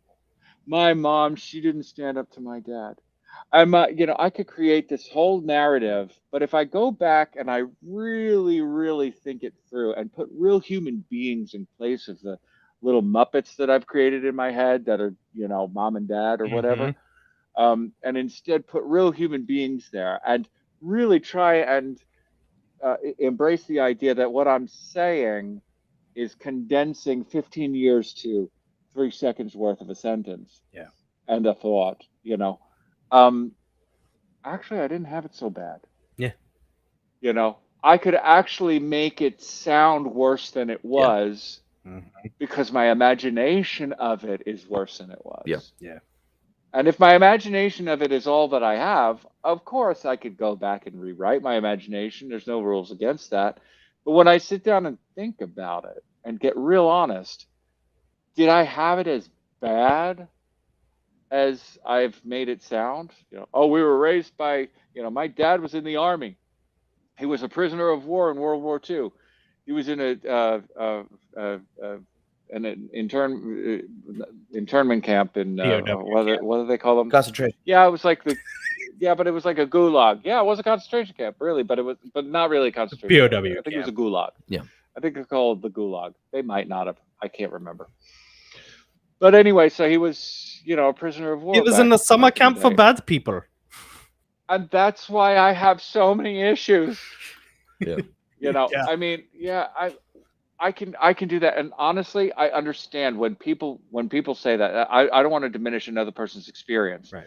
Their memory of their horrible childhood is most certainly, uh, affecting them in a very real Mm-hmm. way. Oh yeah. What I'm saying is that the realization that it's a memory and not an experience. Right.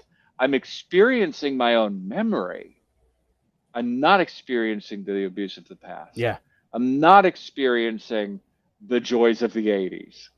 This is me experiencing my memory or my imagination of those things. Yep. Yeah. This is, So, it's a really empowering thing too, because it allows people to perhaps harness their trauma. If you can. yes, Does that make sense? it does. But what you can't tell a person who is afraid of the lion that is attacking them that there is no lion, because they're too afraid of it. Yeah. You Yeah. know. You're talking about So, fear thoughts. That's a good one to touch on. well, I think people who are genuinely afraid of what they are thinking of are not necessarily prepared to think logically about it. Right. They're not prepared to use reason because, I mean, think about it. In the wild, is that the best time to determine exactly what kind of lion it is that is attacking you? Right. Which species of lion is attacking me right now? And how strong is its bite force in How PSI? strong? Yeah. And exactly how long will it take for it to reach me if I just stand here?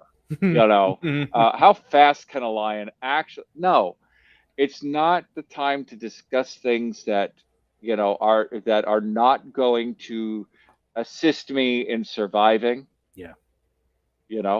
And fear is the thing that kicks in at that point in time. So when fear kicks in, and I think it's a good thing. I think it's a good thing that we have this kind of mechanism internally. When I think it could be a harmful thing is when people are afraid of things that aren't in the room, as if they are in the room. It's good. And but if people are afraid of things that are not in the room as if they are in the room, I cannot tell them that they are not in the room. That does not make sense because, again, they're in fight or flight mode. Mm-hmm. They're in a self-defense mode. They only have a few options. Yeah. And one of them is not to parse out a theory. Mm-hmm. Or to engage in some sort of logical, inductive or deductive reasoning. That's not the point in time. So yeah, it can be freeing, but I have found that and I could be wrong about this, but it's usually the individual themselves that has to come. You can help a little bit, but it's the individual themselves that has to come to the realization that there is no lion in the room right now. Yeah. That what they're afraid of is something that is not in the past and it's not in the present. It's in this, possible future. Yeah. And that's a very difficult thing to do because you don't get votes otherwise. That's the entirety of politics. Politics is built on this, you got to be afraid of someone. You got to have an enemy or an idea that's an enemy or some sort of war or whatever, and how many express this. And it's not the same kind of fear that you would experience if you're in the wild, but it can be as debilitating. Yeah. Intellectually, it can be as debilitating. Can you reason with someone who sees you as a threat? Right. No. Yeah. Well, and we're creeping up on time. We can go a little bit late. I think, we'll probably have to, because I forgot something. So I have to run back to the house and grab it anyways. Yeah. But we wanted to touch on two other things before we want to make sure we have time for them. You're speaking about something that we've touched on in the Patreon, and I'd like to get you to maybe circle back to it. the weaponization of Pride Month. We wanted to talk to you about this specifically in the month of June. We have no idea when this episode will air. But we did want to ask you about the weaponization of Pride Month because it seems to tie in directly with what you're talking about here. You know, I think it was a great segue too. I think Good identity in general, yeah, problem. Yeah, no. I think, and it's a good tie-in because I think as now we discuss things from a little bit more of an internal. Do you want to say psychological? Do you want to say mental? All of these terms can be so you know. But if you take, you know, if we're gonna, you know, understand that there are certain internal experiences that we experience that are really just internal, and it's okay. And they can only be communicated. That's another thing that we'll get into. You know, we could call them analytics with Mark. Well, you could do that, but you won't. And you probably will. I'm not editing that. I think generally speaking, identity can be weaponized in one way or another. Identity, in many ways, is a weapon. And I'm going to venture, if you read, just do me a favor at some point in time. Yeah. At some point in time, when you have nothing else to do, read the words of Jesus and just in the back of your mind say, Jesus thinks identity is wrong in the first place. Yeah. All social identities are wrong. All socialized identities are wrong. Right? Just for fun, you know. And you can change your mind about it later, but the words of Jesus might actually kind of start sounding a little like, oh, wait a minute. So who is my mother? Who's my father? Who's my brother? Yeah. Oh, wait a minute. He doesn't identify with earthly relationships. He doesn't identify as a Jew. Forget that. He couldn't have identified as a Christian. You know, he doesn't identify as any of these things. He's not pushing for an identity. He's not telling anyone who he is. Like, and that's one of the reasons why sometimes I even hate giving my own personal testimony because it becomes such a distraction. Like, truth should be truth no matter what. Like, if the devil says that it's true, sorry for those that might irritate. But truth from the devil's mouth is no different than a truth from God's mouth. Yeah. It's just if the truth is the truth. Yeah, but the information is the same. If the truth is the truth. If the truth is the truth. If there's an absolute truth. You know. Yeah. If there is, right. And these are other things to discuss. So let's get into, so I think identity in the first place is weaponized. Yeah. Right? And is usually only useful as a means of really separating via contrast. Right? So, like, let me give you an example. I'm not a Gentile. I'm not a Gentile. It's like what on earth does that mean? What would it mean for me to be a Gentile? Right? Maybe to a Jew, I'm a Gentile. But I'm not I have nothing gentilish about me. But where's my gentilians? You know, are my knees gentilian? I don't know. So it's like these are words that tend to divide and to categorize and tend to be a little bit.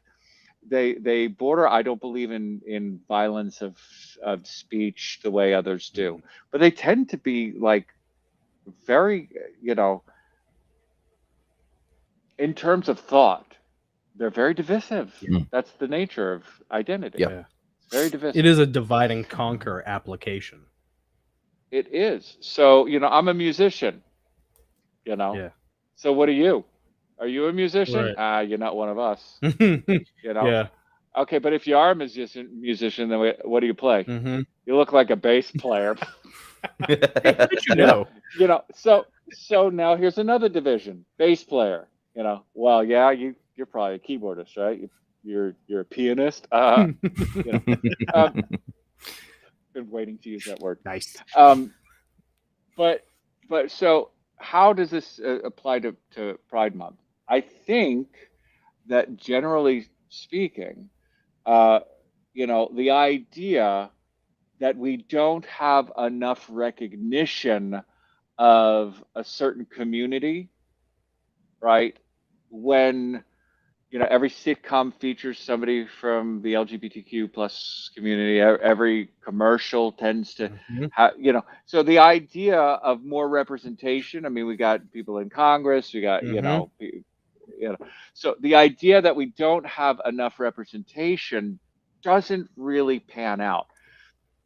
What it seems like is, and the idea that we don't have enough acceptance, maybe there's something to that, but that doesn't seem to be as huge of a problem as it would have been in the past. What is the purpose of devoting a whole month and using people who are non-LGBTQ plus turning their Facebook profiles all colors of the rainbow, or allies? Now it's see, Yeah. this is where I feel like it's kind of gotten weaponized. It's not enough for you to even affirm or celebrate or whatever it is that we've been, asked, what's been asked of us over the years. Now we have to be an ally. Well, what do you need an ally for? Mhm. A A war. war. Yes. Yeah. You need allies for war Because it's a culture war. Mhm. because we're fighting. Yeah. And there are a lot of people who would hear me say that and be very offended that I don't appreciate the struggle of the LGBTQ. I almost said those letters wrong. that don't appreciate the struggles of the community, or that not everyone is looking for a fight, and I get that, Right. but it certainly feels as if this push toward, it's not really pride, it's an activism, the attitude of activism Mm. that is in pride right now, and the attitude of, if you're not an ally, you're a foe, Right. And you're you know, canceled. uh, and yeah, because what, are you not going to cancel a foe? Right. I mean, and let me say this just really, because something I learned about morality is the rules for community of right and wrong are not the same, and we know Mm. this. We know this. I'm not saying anything that's a revelation. Are not the same as the rules for interactions between enemies, one with another. Yeah. Yeah. Yep. Most of us understand that right is to defeat an enemy. It is right to defeat your enemy. Of course, we can get into whether it's, whether Jesus would agree with that. But that's another issue. We know that, at least in terms of human interactions, it would be wrong to assist an enemy in their, in their fight. Yeah. It would be wrong, right? But consider the rules for communion and community, Mhm. right? The rules for community are not that. The rules for community is that we shouldn't be enemies. Mhm. We shouldn't treat each other like, that doing, bad things to, like, harming your enemy is good, Yeah.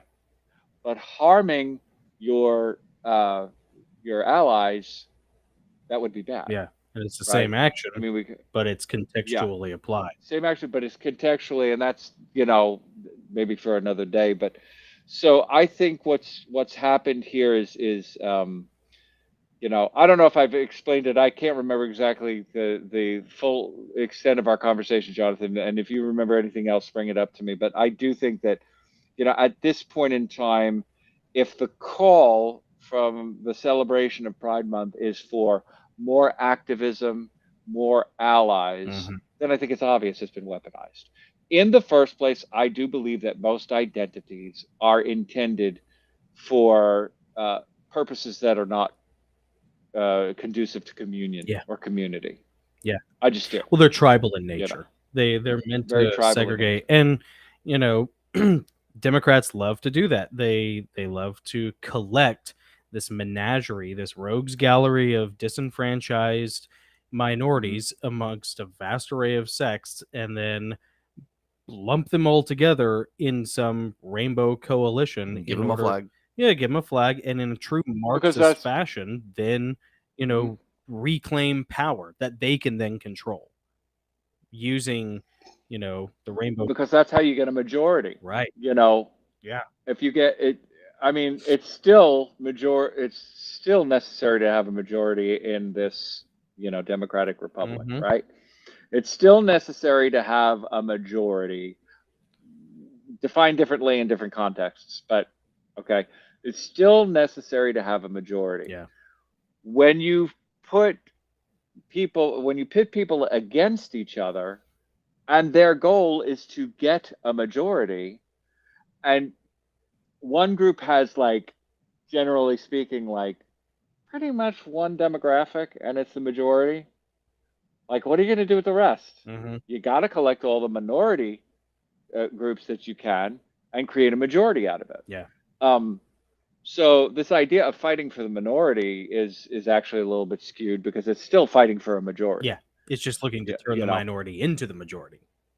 Exactly. And it then, what a lot of those who would identify or be identified as, members of minority groups seem to be saying here recently is we feel forgotten because we're lumped in with everybody else. And, there are certain communities that, are going to have difficulty voting for someone that is going to stand up for the rights of another community that they don't support. Yeah. It happens across all metrics, It's not very, if you've got a majority of a singular demographic, it's not very hard to please everybody. You just got to say 3 things, 4 things, follow through on your promises, and you're all good. Yeah. You start lumping all of these individual groups that are a little bit more, that would be categorized as minority, at least in number, and try and make a majority out of them, and you've got a hot, a stew, a hot I was toilet gonna say stew, kind of.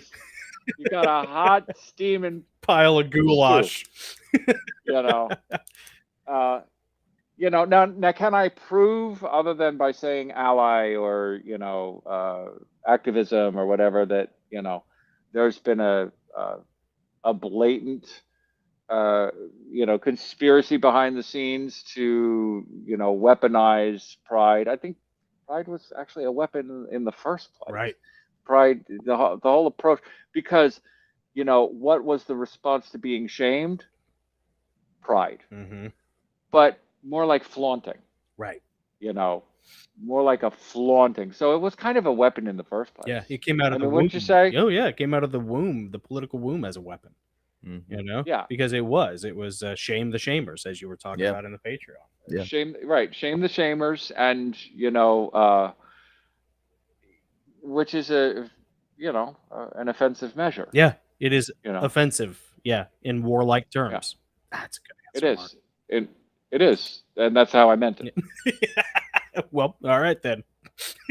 So there. All right, so unless you take any credit for the 3 original thoughts I've had today. I'm gonna take them all. We got probably 10 minutes or so before we need to wrap up. So Nick there were some things that we wanted to get to that we'll have to wait until round 2. But Nick had one really good question. Yeah, I don't know how to frame it because I'm not used to the terms you use specifically. But you're a musician, and you don't live with your head in the sand. Right. We wanted to get your thoughts on artificial intelligence as it relates to the creation of art, and maybe some of the more. Do you believe there are maybe spiritual implications to that? So first of all, I would want to correct the idea that which is being referred to as artificial intelligence is actually artificially intelligent. Only because I favor the idea, and this is not an original idea. There's a philosopher out there, you can find her. She's, she did a much better job than I'll be able to do in, any amount of minutes, let alone 10. But she would rather that we use the term artificial communication. When you go to do a search, a Google search or something like that, right? Ask Google, ask Alexis or Alexa, ask Siri, or whatever. Yeah. We're under this illusion that we're actually communicating with technology, and that's really not happening. The information that is there is there because it's human information. There's nothing that anything considered artificial intelligence. There's nothing that is produced that has not first been produced by a human being.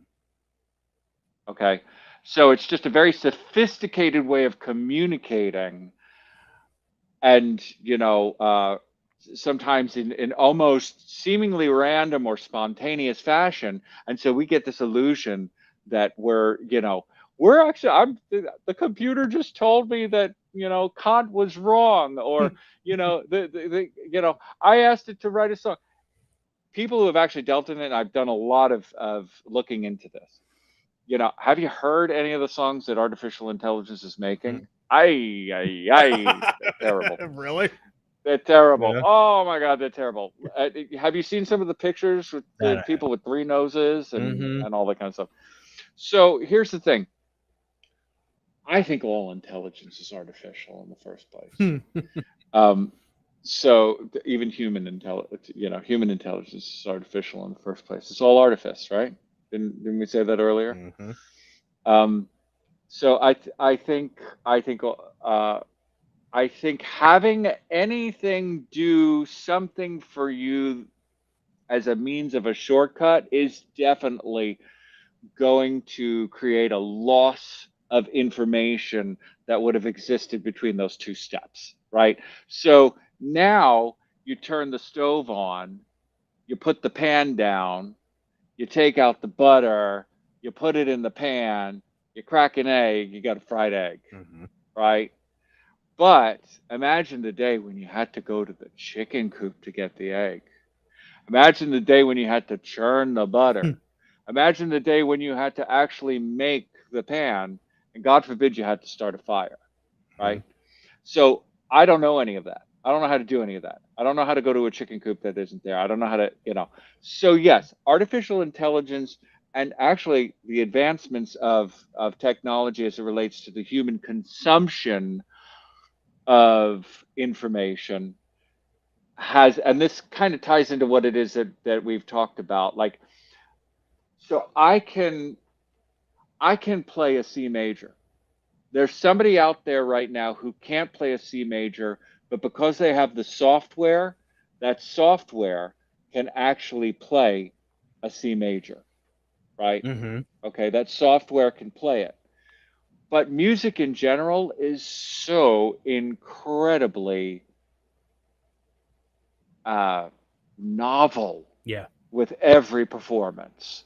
It's so incredibly nuanced with every piece that's interpreted by every player, and all those sorts of things. So I think that if we ever got to a point to where a musician didn't have to make music because there's something artificial that can, we already have plugins in our at-home studios that emulate. We already have this kind of artificial intelligence, it's not intelligent, artificial emulation. I have actually plugins that when I'm mixing or mastering, it'll take a snapshot, or it'll read the whole waveform that I've fed into it. It'll tell me, well, your bass is too high. You got to, tone down your high end. You got to do this. You got to do that. But everybody who uses that says still none of that is a replacement for the human ear. Yeah. So as long as there's a human ear involved, shortcuts will continue to be created. Right. That's just the nature of it. Like, I have guitar plugins. Now I can have a guitarist, pseudo guitarist, playing the guitar. I don't have to hire a guitarist. I am not a guitarist. I don't have a guitar. So that's kind of artificial too. What really isn't artificial? You artificially have Journey in there singing "Don't Stop Believing." So let me ask you a question.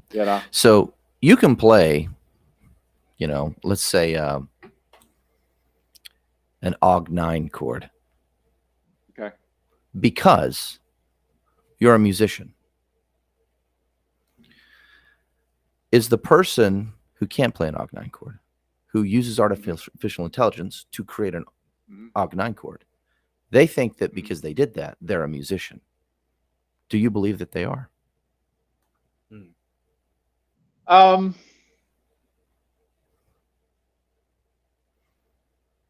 Have you heard of John Cage? No. I probably sealed my own fate by mentioning him. Okay. He has a piece, I can't remember the name of it, but it's like 416 or something like that. It's a piece, it's a composed piece. And it's the instructions are for whatever musician is playing it to actually put it on the stand and count and flip the pages and not play their instrument. So what it's not even full silence. If you're in a room, you start hearing noises. The air conditioner, people coughing, somebody looking through the program, like, when's this going to end? This is awkward, whatever. So the question was raised, is that music?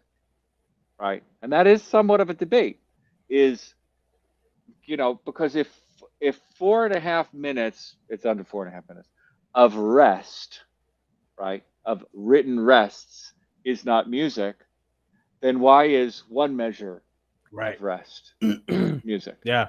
What is music? What is music? Yeah. So some would say that anyone who introduces something into the environment that would not have been there if they didn't do it, with the intention of making music, they have made music. Is a person singing in the shower music? Is a child humming along, or doing the goo goo gaga, whatever? Are they making music? Or do birds make music? This is going to be a question that cannot necessarily be answered well, because there's no unanimous agreement over how do you define music. Would I say that a person who has used artificial intelligence to actually play their software, right? Would I say that they have made music? Well, if what I'm doing is making music, then I would have a hard time telling them that they're not. Because I'm playing a guitar. Yeah. You hear it, and you're like, oh man, that guitar. Yeah, that guitar. You don't know that it's not a guitar. It's a recording of a guitar played through a sampler, being mangled by all kinds of processing, and so you don't know that. You just hear the guitar. That's an interesting perspective. Yeah, because what is music and what is bad music? What is a musician and what is a bad musician? What is a hack? It's easier to say. I think it's easier to say, two musical instruments are creating musical events right now. We might call them, sounds, or whatever, right? So they're making two sounds. Are they the same sound, or are they different sounds? Right? Did they occur at the same time or at different times? Right? That's easier to do. Then we could say, were they supposed to be making the same sound? Were they supposed to be making their sounds at the same time? Because if they were and they didn't, then we have bad music. Yeah. But if it doesn't matter, then we don't have good or bad music. Yeah. We just have music. The rules, I love discussing rules, but that's, again, I know we got to go. But the rules are what determines what's right and what's wrong. Yeah. When it comes to music. The rules. Yeah. Other than that, it's just a matter of taste, because there's somebody for everybody. Have you ever been on Tinder? No. But Oh, don't get me started. Me neither, but me neither. But No, Tinder, there's not somebody Grindr. for- There's a difference. good for you. Good for you. Well, in that case, there's somebody for everybody. There is somebody for everybody. Take it. Trust me. Trust me. Well, speaking of music, Mark, I know we got to go, but do you? Where can people find your music? I don't know. I can't even find it. All right, cool. See ya. Ask artificial intelligence. My full name is Mark Andrew Chadwick, and so that's what we've been using on Spotify. Okay. Cool. Right? And I primarily focus on Spotify. If you search Mark Andrew Chadwick on Spotify, you'll find my music very easily because nobody else wants the name. Nobody wants to be associated with this. I can't see why not. Any social media that people can communicate with you on, or website? I'm on Facebook. I'm on Instagram, Yeah. and Twitter. At this point, that's pretty much it. Not doing the TikTok thing yet, but I'm of the older generation, so Facebook is a little bit easier for me to use. I've been trying the Instagram and TikTok thing. I'm just, I'm at this point in time, I'm interested in getting the kind of music that doesn't have a whole lot of message, but gives people an opportunity to use it to think, to relax, to, concoct their own experience and whatnot. So it's basically instrumental, influenced by ambient music, the ambient genre and whatnot. That's exactly what BJ wants to get into. You guys we gotta get you guys together. We gotta talk about yeah, you guys got to talk, man. Yeah, get a website. Yeah, going. we got to do that. But not before he sees this video. Yeah, he's got to. And I can't. And I'm gonna wait for his text because I expect It's gonna be great. It's gonna come. I'm so looking It's gonna forward come. to this. It's gonna be awesome. Mark Chadwick, longtime friend of the family, dude. Love you, buddy. This has been so much. Love fun. you guys so much. This has been so much fun. 3 hours like that, man. Yeah, I hope we can do it again. I know Yes. you guys have some great guests. I love the stuff that you're doing. Yes. I fully support it, and maybe sometime in the future, when you don't have anything better to do, Call you. Call me. We'll do a bunch of these, and you could use them when you're. Dude, I'd like to have you back because looking there are for some material. things that we did not get to touch on our list that are really, really fascinating. So, Cool. yeah, absolutely. Mark, you nailed it, buddy. This was awesome. Thank Love you. you guys so Love much. you too, Mark. Love you guys. Love you, buddy. See you, man. All right. Thanks for having me on. You're welcome. Bye. Goodbye. Hey, if you guys have been enjoying this interview and you'd like to hear the rest of it, including some really down and dirty stuff that we're not allowed to say here on YouTube, head over to patreon.com/the Gosslings. We'd love to have your support there and share exclusive content with you. That's right. Keep it cool. And remember, these are interviews that strike down the dark. They do indeed strike down That's the right. darkness. They strike down all the darkness. That's right. Strike it down hard. So hard. So hard.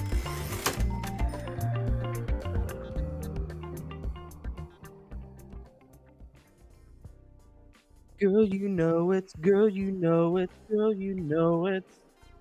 Reese was referencing Milli Vanilli, and then she referenced that song, and that's the song that the lip syncing track got stuck at that part. Oh, where it goes, no. and they like That was the moment. That was the moment their career ended. Oh, by the way, man. yeah. Oh, man. You know his career I remember. never had that problem though. Toto. I just recently rediscovered the name of one of my favorite songs of theirs, "Girl Goodbye." Yeah. And it's so It's good. good, yeah. Oh my gosh. Any Toto fans in the chat? Yeah.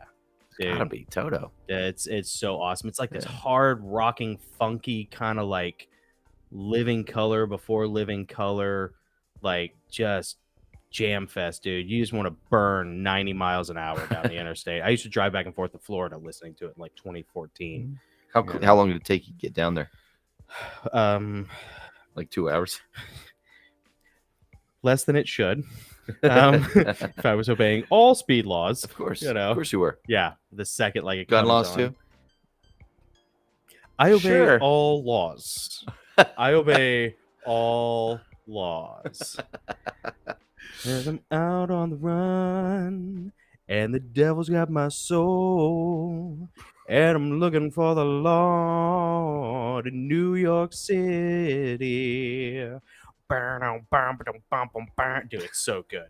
Yeah. Oh, it's awesome. I'm out on the run. 80s or 90s? 80s. That was an 80s tune. Got some heat, I got a gun.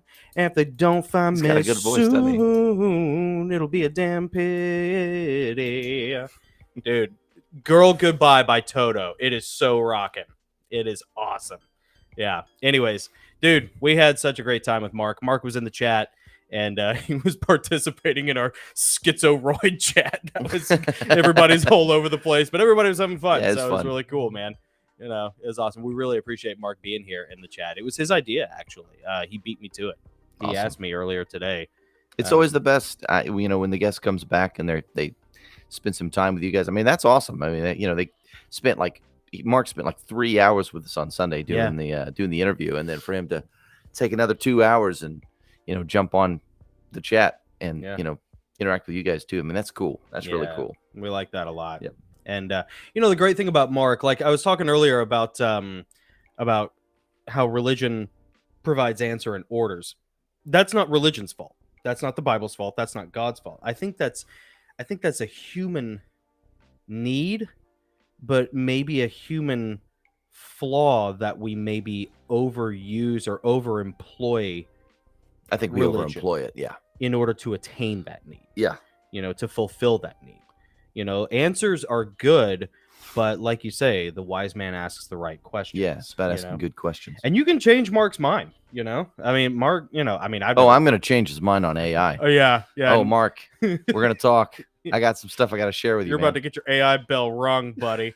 About watch out. You're going to go through AI school. Mm-hmm. Yeah. We are doing the gay now. We are doing that. Just... Yes, we're doing the game, and we're doing the AI now. Since we're doing AI, perfect time to mention it. Mark, you're gonna hate this, buddy. I love you, but you're gonna hate time this. to shill. No, I'm just kidding. Take the buy human. It's so late, and my poor brother is so tired. We have pumpkins so much. It's about to get silly. I know it. I know it. Take the buy human pledge. Well, as all of you, but Mark know. I am not a fan of AI. And as a writer, I have made a public pledge that I'll never use it to write in my writing. And I'll never use it when I can employ human talent and human art. Yes. For cover and editing and so forth. I want my books to be as human hands-on as possible. Yeah. And so if you want to see the list, we got about almost a dozen names on there now, which is great. Nice. If you're an artist, a writer, a musician, and you want to add your name to the public list of creators that have pledged not to use AI, and you want to reassure your listeners, viewers, readers of that, so they know they're buying 100% human. Yeah. Scan the QR code, go put your name on the list. I would be honored to stand next to you. Yeah. And check it out. Take the buy human pledge, and you can go and you can look at the list, and you can see the artists on there if you want to know. I want to get some music, but I don't know if I can trust anybody not to use AI. That's what the buy human pledge list is for. If you've got a bone to pick with AI and you want to just buy, human made art, well, we have a tiny little list that's starting to grow a little bit of artists and musicians and authors. So go check it out. Yeah. Buy human pledge. Sorry, Take Mark. the buy human pledge. But I still love Mark. And he made some good points. We're going to get Mark on there. Yeah. It's only a matter of time. Yeah. I think if you can square away enough time to talk to Mark, I think one conversation, you could probably be good. Yeah, you could probably turn him. I don't know. One of the things we liked about this whole thing, we originally were going to call this Reconstructionism, but like Mark always operated in good faith with his Christianity. That was the thing that, like, he didn't want to get rid of Jesus. He didn't want to get rid of the Bible and reframe it for himself. He was really, he really is an intellectual explorer looking for the truth, and that's one thing I always really enjoy about my conversations with him is like nothing's off the table. Yeah. Absolutely nothing. Yeah. And dude, this conversation was great, but it's about 20% of what it's like to actually talk to Mark. That same quest for truth, when people have their dark night of the soul, sometimes it leads them to atheism. It does. It rarely leads them to agnosticism, where they just Float. hover Yeah. for years and years and don't do anything about it. Yeah. There's usually some driving need, something that's driving them to find the truth, and they either become atheist or they become hardcore, like Orthodox or Catholic, or they fundamentalist with a capital F. maybe. Yeah. But they, that's a good journey, and it's not a quick journey. It takes people a long time to really work that out. Yeah. And figure out what it is they really believe and why they believe it. Yeah. Yeah, why you believe and how you think, the critical thinking review of yourself, and how the machine of your mind operates. Yeah. It's very Dune. What's a Dune? Oh, can you hear it? Again, Yeah. it is. Gabe's not here, so he can't enjoy Dune. That's all right. He'll watch it on the back end. Okay. Jay Reese Bradley signed the Buy Human pledge. Yep. Jay Reese Bradley also has her own channel where she interviews people. She is a dear friend of ours, much like Gabe. She is a real friend that we really enjoy and appreciate. And she's always talking to us. We've interviewed her. She's interviewed us, and she interviews a bunch of other people. So yeah, check out her channel too. You know it. You're here. I'm glad you're here. Thank you for joining. and he's actually been here the whole time. He's been listening. Well, that's right. He's been listening. Yep. And that's why he hasn't been in the chat as much, but he's been listening. We really appreciate that. Yeah. Let's see. When people say you're in the box and others say they're out of the box, I say there is no box and everything is wide open to learn and create. Man, that's a good word, Mike. Yeah. That's awesome. Yeah. That's awesome. You want to do books? Yeah. Yeah. Let's do books. One thing about what Mike just said that's really nice is there's this theory that the only way to really innovate is to not know anything about the world that you're trying to innovate, because then you're not in the box. Yeah. Ginger Patriot talks about that. That's smart. Yeah. That, like, if you don't know what the rules are of what you can't do, then you probably will be the one to maybe make a breakthrough because you're not abiding by the rules. Now, maybe you'll hit some brick walls. You for sure will hit some walls along the way. Yeah. But because you're not operating in that fear and control state of like, oh, no, that's already been tried. I'm not going to do that. I'm going to try this. If you're just like out there being like, I'm just going to go out there and see whatever happens. That's how you can find some cool art, man. Looks like, somebody signed it. I wonder if that was Jay.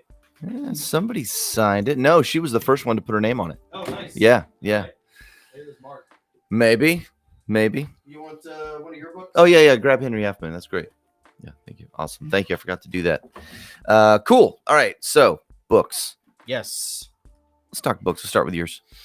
Heavenly Realms. First book is Empyrean Falling. QR code is right there. It's about angels fighting. It's cool. Buy it.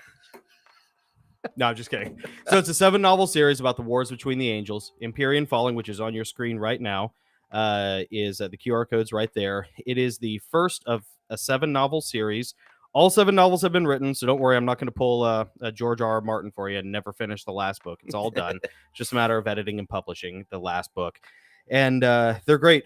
They are Christian angelic war fiction, masculine fiction, crusader archetypes. And actually, in honor of Mark, I want to read the book blurb for the second novel, Grey Aegis. Oh, yeah.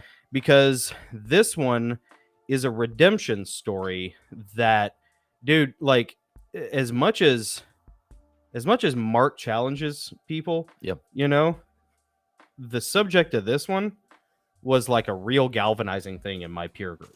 Really? Oh, yeah. You'll see why. Yeah. Give us a read. The war for the throne has long since ended. The fallen have been exiled. Heaven is secure. But the war for souls now rages with infernal wrath as faithful and fallen battle one another on earth for the sake of humanity. Thrust into this maelstrom, filled with demonic as well as angelic foes, is the legend of Zion. He sundered the earth and scorched the firmament. He surmounted the champions of his damned brethren and returned from the dead, the rock star of heaven's revolting concert. He was always inspiring, dangerous in his comedy, beautiful in his tragedy. But now he endures the divinely imposed restrictions of a second war's rules of engagements. For such a creature, there is no solace absent attrition. Amidst his battle of wits and wills, he'll face an adversary far deadlier than any archangel, angel, or human, and it will claim him. Then, when his fall leaves Zion bereft of its prodigy, he will know the price of sin. Yet through the very power which fueled his pride, one forsaken hero will tread the path of chaos towards reunion. He will wander in the fog of war, where light and dark are gray, where hope might harbor a means to amends. Before a hallowed jury, this son of God's smoky tenor will keen a forlorn opera, recounting his sinful tale in the search for that feat which has thus eluded every fallen. Set in these end of days, filled with saints turned villains and villains revealed martyrs, Grey Aegis is the story of one angel's fall and his subsequent quest for that which God has vouchsafed to every soul: redemption. You want something that might challenge your belief structure about what you think about angels? Heavenly Realms Grey Aegis, book 2 in the series. Nice. It is about an angel's quest for redemption. That's awesome. Yeah. Give a setting in the biblical timeline. Where is that in the biblical timeline? This is present day. So Heavenly Realms Empyrean Falling, the one that's on your screen right now, that takes place shortly after day 7. Or maybe technically during day 7, when God rests after creating all of Earth and humanity, right? So kind of human prehistory, you know? And that one takes place in what I call the lower realm of heaven, which is like a Middle Earth kind of thing, you know? Heavenly Realms Grey Aegis, book 2, skips all the way forward to present day. Okay. Flashes forward millennia to where we are now in modern day. And, you know, the fallen have their little cabal where they have their antichrist that they're trying to get going. It's like reading Genesis than reading Revelation. Kind of, yeah. It's very much more Frank Peretti, you know, than it is Lord of the Rings. Cool. And it was really fun Present too. Darkness was awesome. Oh, dude, it's awesome. Yeah. And I did something like every novel's a little different, which was against the rules with Jerry Jenkins when I talked to Jerry Jenkins. Yeah. Jerry Jenkins had some really great advice, and he definitely had some very marketable advice. Everything he said was great if you want to sell books, but it wasn't artistically authentic to what I was trying to do. So like Empyrean Falling, the prologue and the epilogue of book 1 are in first person perspective. Okay. Because it's like Gabriel coming to his final prophet in modern day, this guy named Marcus. And he's like, hey, you're going to be my last prophet before the end of days. I'm going to show you the vision of what happened to us. And so he gives him this vision, and that vision is the meat of Empyrean Falling. You know, Act 1, 2, and 3 of Empyrean Fall, and it's all in third person. Okay. Like you're watching a movie, like Marcus is beholding a vision. Well, in Grey Aegis, I did something different where I inverted it so that like the prologue and the epilogue are in third person, where they are hauling this rebel angel, this fallen angel who used to be the hero of the first war. He's like the coolest guy, the one guy you never thought would fall. And they're hauling him before the Council of Elders. They finally captured him after this long and brutal campaign, you know.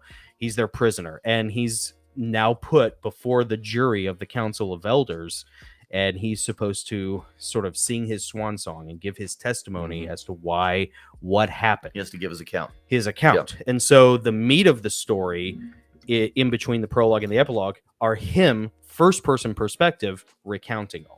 Cool. And it's a So totally it's the reverse. It is. It's totally inverted, and it's a different tone, you know. And honestly, you don't have to read Empyrean Falling to get this one and read it. It helps because it makes it more impactful when you're like, wow, that's the guy who fell, you know, that's the guy from this one. But this is arguably maybe the best thing I've ever written as far as prose. Oh, really? It's my favorite. Number 2. Yeah, of everything I've ever written, I really like Grey Aegis a lot. Okay. So, anyways, and you can get the audiobooks narrated by Adam Burrell, which I implore all of you to get the audiobooks. They're good. Adam's amazing. So, anyways, I'll do my book, Henry Half Moon. Buy it. I love No, that. I'm I'm so kidding. jealous of that. There, would love to get to a point where we can like actually do that and be okay with it and just find it funny. Yeah. Self-promotion. Yeah. Self-promotion. Dude, Buy it. follow along. Yeah. My book is shorter and cheaper than his, and it's for a younger audience. Buy it. No, I'm just kidding. No, my so Henry Half Moon is a paranormal urban fantasy, and I will read you the description. This is the story of how Henry Half Moon got caught up in a supernatural mess, how the prophecy of the demon star was fulfilled, and how the gods chose a normal boy to carry out divine wrath. An uninspired college student, Henry is being followed by something unseen, a malevolent force that knows who he truly is. With the help of his favorite college professor, his best friend, and an angel of death, Henry peeks behind the veil and sees the world as it really is, a feeding ground for demonic entities, preparing the way for an ancient prophesied evil. Tying together elements from Christianity, Greek mythology, and the occult, Henry Half Moon is a wild ride that will satisfy all readers. And it's a first person. Yeah.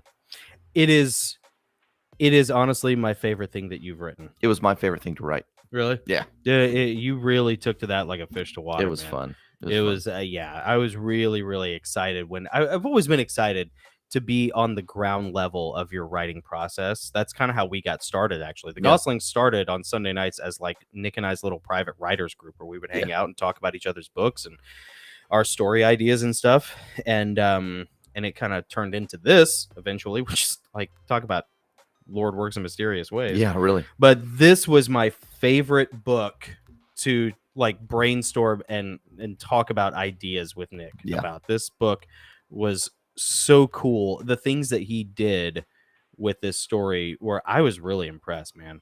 I mean, the Travelers League series is really cool. It's cute, it's fun, and it's neat. But like this one's dope. And Thanks, man. Jay Reese Bradley really likes this. Yeah, Jay Reese read it. She liked it too. And Jay Reese likes, I think Gray Aegis is maybe her favorite also. I do want to give a quick mention to Chris Capps. He says, I love the research of the unknown to me, but you guys opened my eyes to research truth. That's awesome. That's exactly what we're trying to do here, man. Yeah. Honestly. You know? And it looks like Mark's taking off for the night. He says he's out of here. Mark, thank you again for the great interview and for being in the chat with us tonight too. Yeah. And we'll talk soon. Yeah. Love you, Mark. Let's see. Mama Malamute says someone in the USA doesn't know that this is their last weekend with all 10 fingers. Happy 4th, everyone. Indeed. Mama Malamute is awesome. He's a friend of mine as well. And he's a Patreon member. And if you are in the Middle Tennessee area and you need dog training, go to Mama Malamute's YouTube channel and connect with him. And he'll train you so that you can be the proper leader of your dog. All right. So, do we want to mention the Patreon, or we got a Patreon, so you can go there and, let's see. Let me find it here. Yeah. We should do this. Patreon, buy it. Patreon.com/the Gosslings. That's with 2 S's, boys. Yeah, 2 S's. Patreon is great. We aired Mark's interview on Monday, like we always do. The day after we do this. So if you want the full 3-hour interview with Mark and the full interviews with all of our guests, along with discounts on merchandise, stickers, the ability to ask guests a question before we interview them, also signed letters, t-shirts, there's all sorts of stuff. Yeah. Go to the Patreon. We got a bunch of different tiers. They're all very affordable, and we threw everything we could possibly at these different levels to make them valuable. And we really think that it's cool, and it's a great community. Yeah. Everybody's super cool. Like, everybody gets along. It's just a fun time, man. And like a lot of the people who are in the chat tonight are patrons. Yeah. So we really appreciate that. Yep. Your guys' support is huge, man. Thank you. Thank you very much. Love your support. And speaking of patrons, before we sign off, we have to, as we give a shout out to like a ton of patrons. Mm-hmm. I got a huge list here I'm going to go through. Is there anything else you want to do before we do that? No, crank that music up, man. This is tough. I try to get it. Actually, you know what? Before you do, I want to give a shout out to BJ, our eldest brother. Okay. BJ Goss worked with Dad and Mark back in the 90s and on into the 2000s. And BJ and Mark were best friends for a long time. Still probably are pretty much Probably, best friends. Yep. Because, BJ doesn't have a lot of friends. He's our eldest brother, so we got to pick on him. We love you, Beej, and we are so excited to interview Mark because we knew it would bug you a little bit. Hopefully get you over here. And hopefully get you over here. Yeah. And Beej is now moving down to our neck of the woods, so we cannot wait to have our eldest brother. Oh, it's going to be show, awesome, man. yeah. We love him to death. He's a lot of fun. And I can't wait to send this to BJ. I can't wait until you see this, BJ. We interviewed Mark before we interviewed you.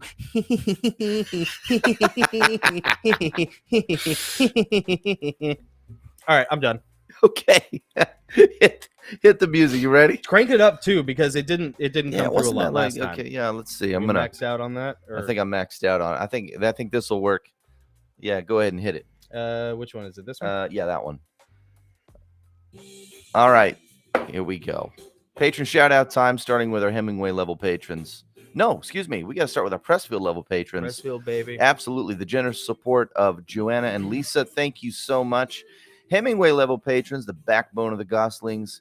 Dade, Terry, Margaret, Greg, Patrice, Tim, Jody, American Cars. Yeah. And now, the landing gear of the plane, without whom we could not do this. The cohorts. Lady Tans, Tammy, Earl, Deborah, Carmen, Jason, Lisa, Tracy, Debbie in Italy, Flossie, Amanda, Bridget, Lisa, Jake, Jennifer, Judith, Jarrett, Julie, TBSL, Will, Darlene, Patrick, Katie, Second Breath.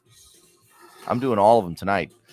Timothy, 21, Callie, Kina, Karen, Rita, Mark, Joshua, Courtney, Bob, Julie, Ruta Lee, Susanna, Bay, Joshua, Leka, Lania, Melissa, Vicky, Kelly, Marcia, and the third wheel. Jabber, Charmaine, Jerry, Marcia, Cheryl, Chris Caps, who's in the chat tonight, Chris. My man Chris, Karen B, K9 Training, Mama Shaw C, Cascadian Breeze, Gay Bella Music, Mike Fisher, Carol, Jamie J, Shawnee, Sunny, Michelle, Charlotte, and you know what? I'm going to throw J. Reese Bradley in there. Yeah. She deserves it. She deserves it. Why not? She's not at one of these baby levels. Sister we never asked for. Yeah, J. Reese deserves it. There you go. Hey, right on time with the music, too. Come on, nailed it, nice. Nailed it. Cake pops. Cake pops all around. Brothers don't shake hands. Brothers don't hug. All right, cool. We always love hanging with you guys. We will be back on Sunday. Yep. Where we will be airing our interview with Micah Turnbow, the That's man right. who sees angels. That's round two. Round two with Micah. Yeah. Even better than the first one. I think so. So tune in this Sunday at 6 p.m. Central Standard Time for Micah Turnbow's interview here on the Goslings. And then after that, a week from today, we will have another episode of the Church of What's Cool. Yes. Where I think we'll probably just be talking. We had a whole list of things. Yeah. We had a whole list of things that we were going to talk about before we decided to air Mark's interview. Yeah, I'm glad we decided that, though. Yeah, it's a solid move. Yeah. So anyways, all right, everybody. Thank you so much. Have a great rest of your days, and we will see everybody back on Sunday. Until then, I'm Jonathan. I'm Nick. And we are the Goslings. Go forth. And strike down the darkness. A vertical punch.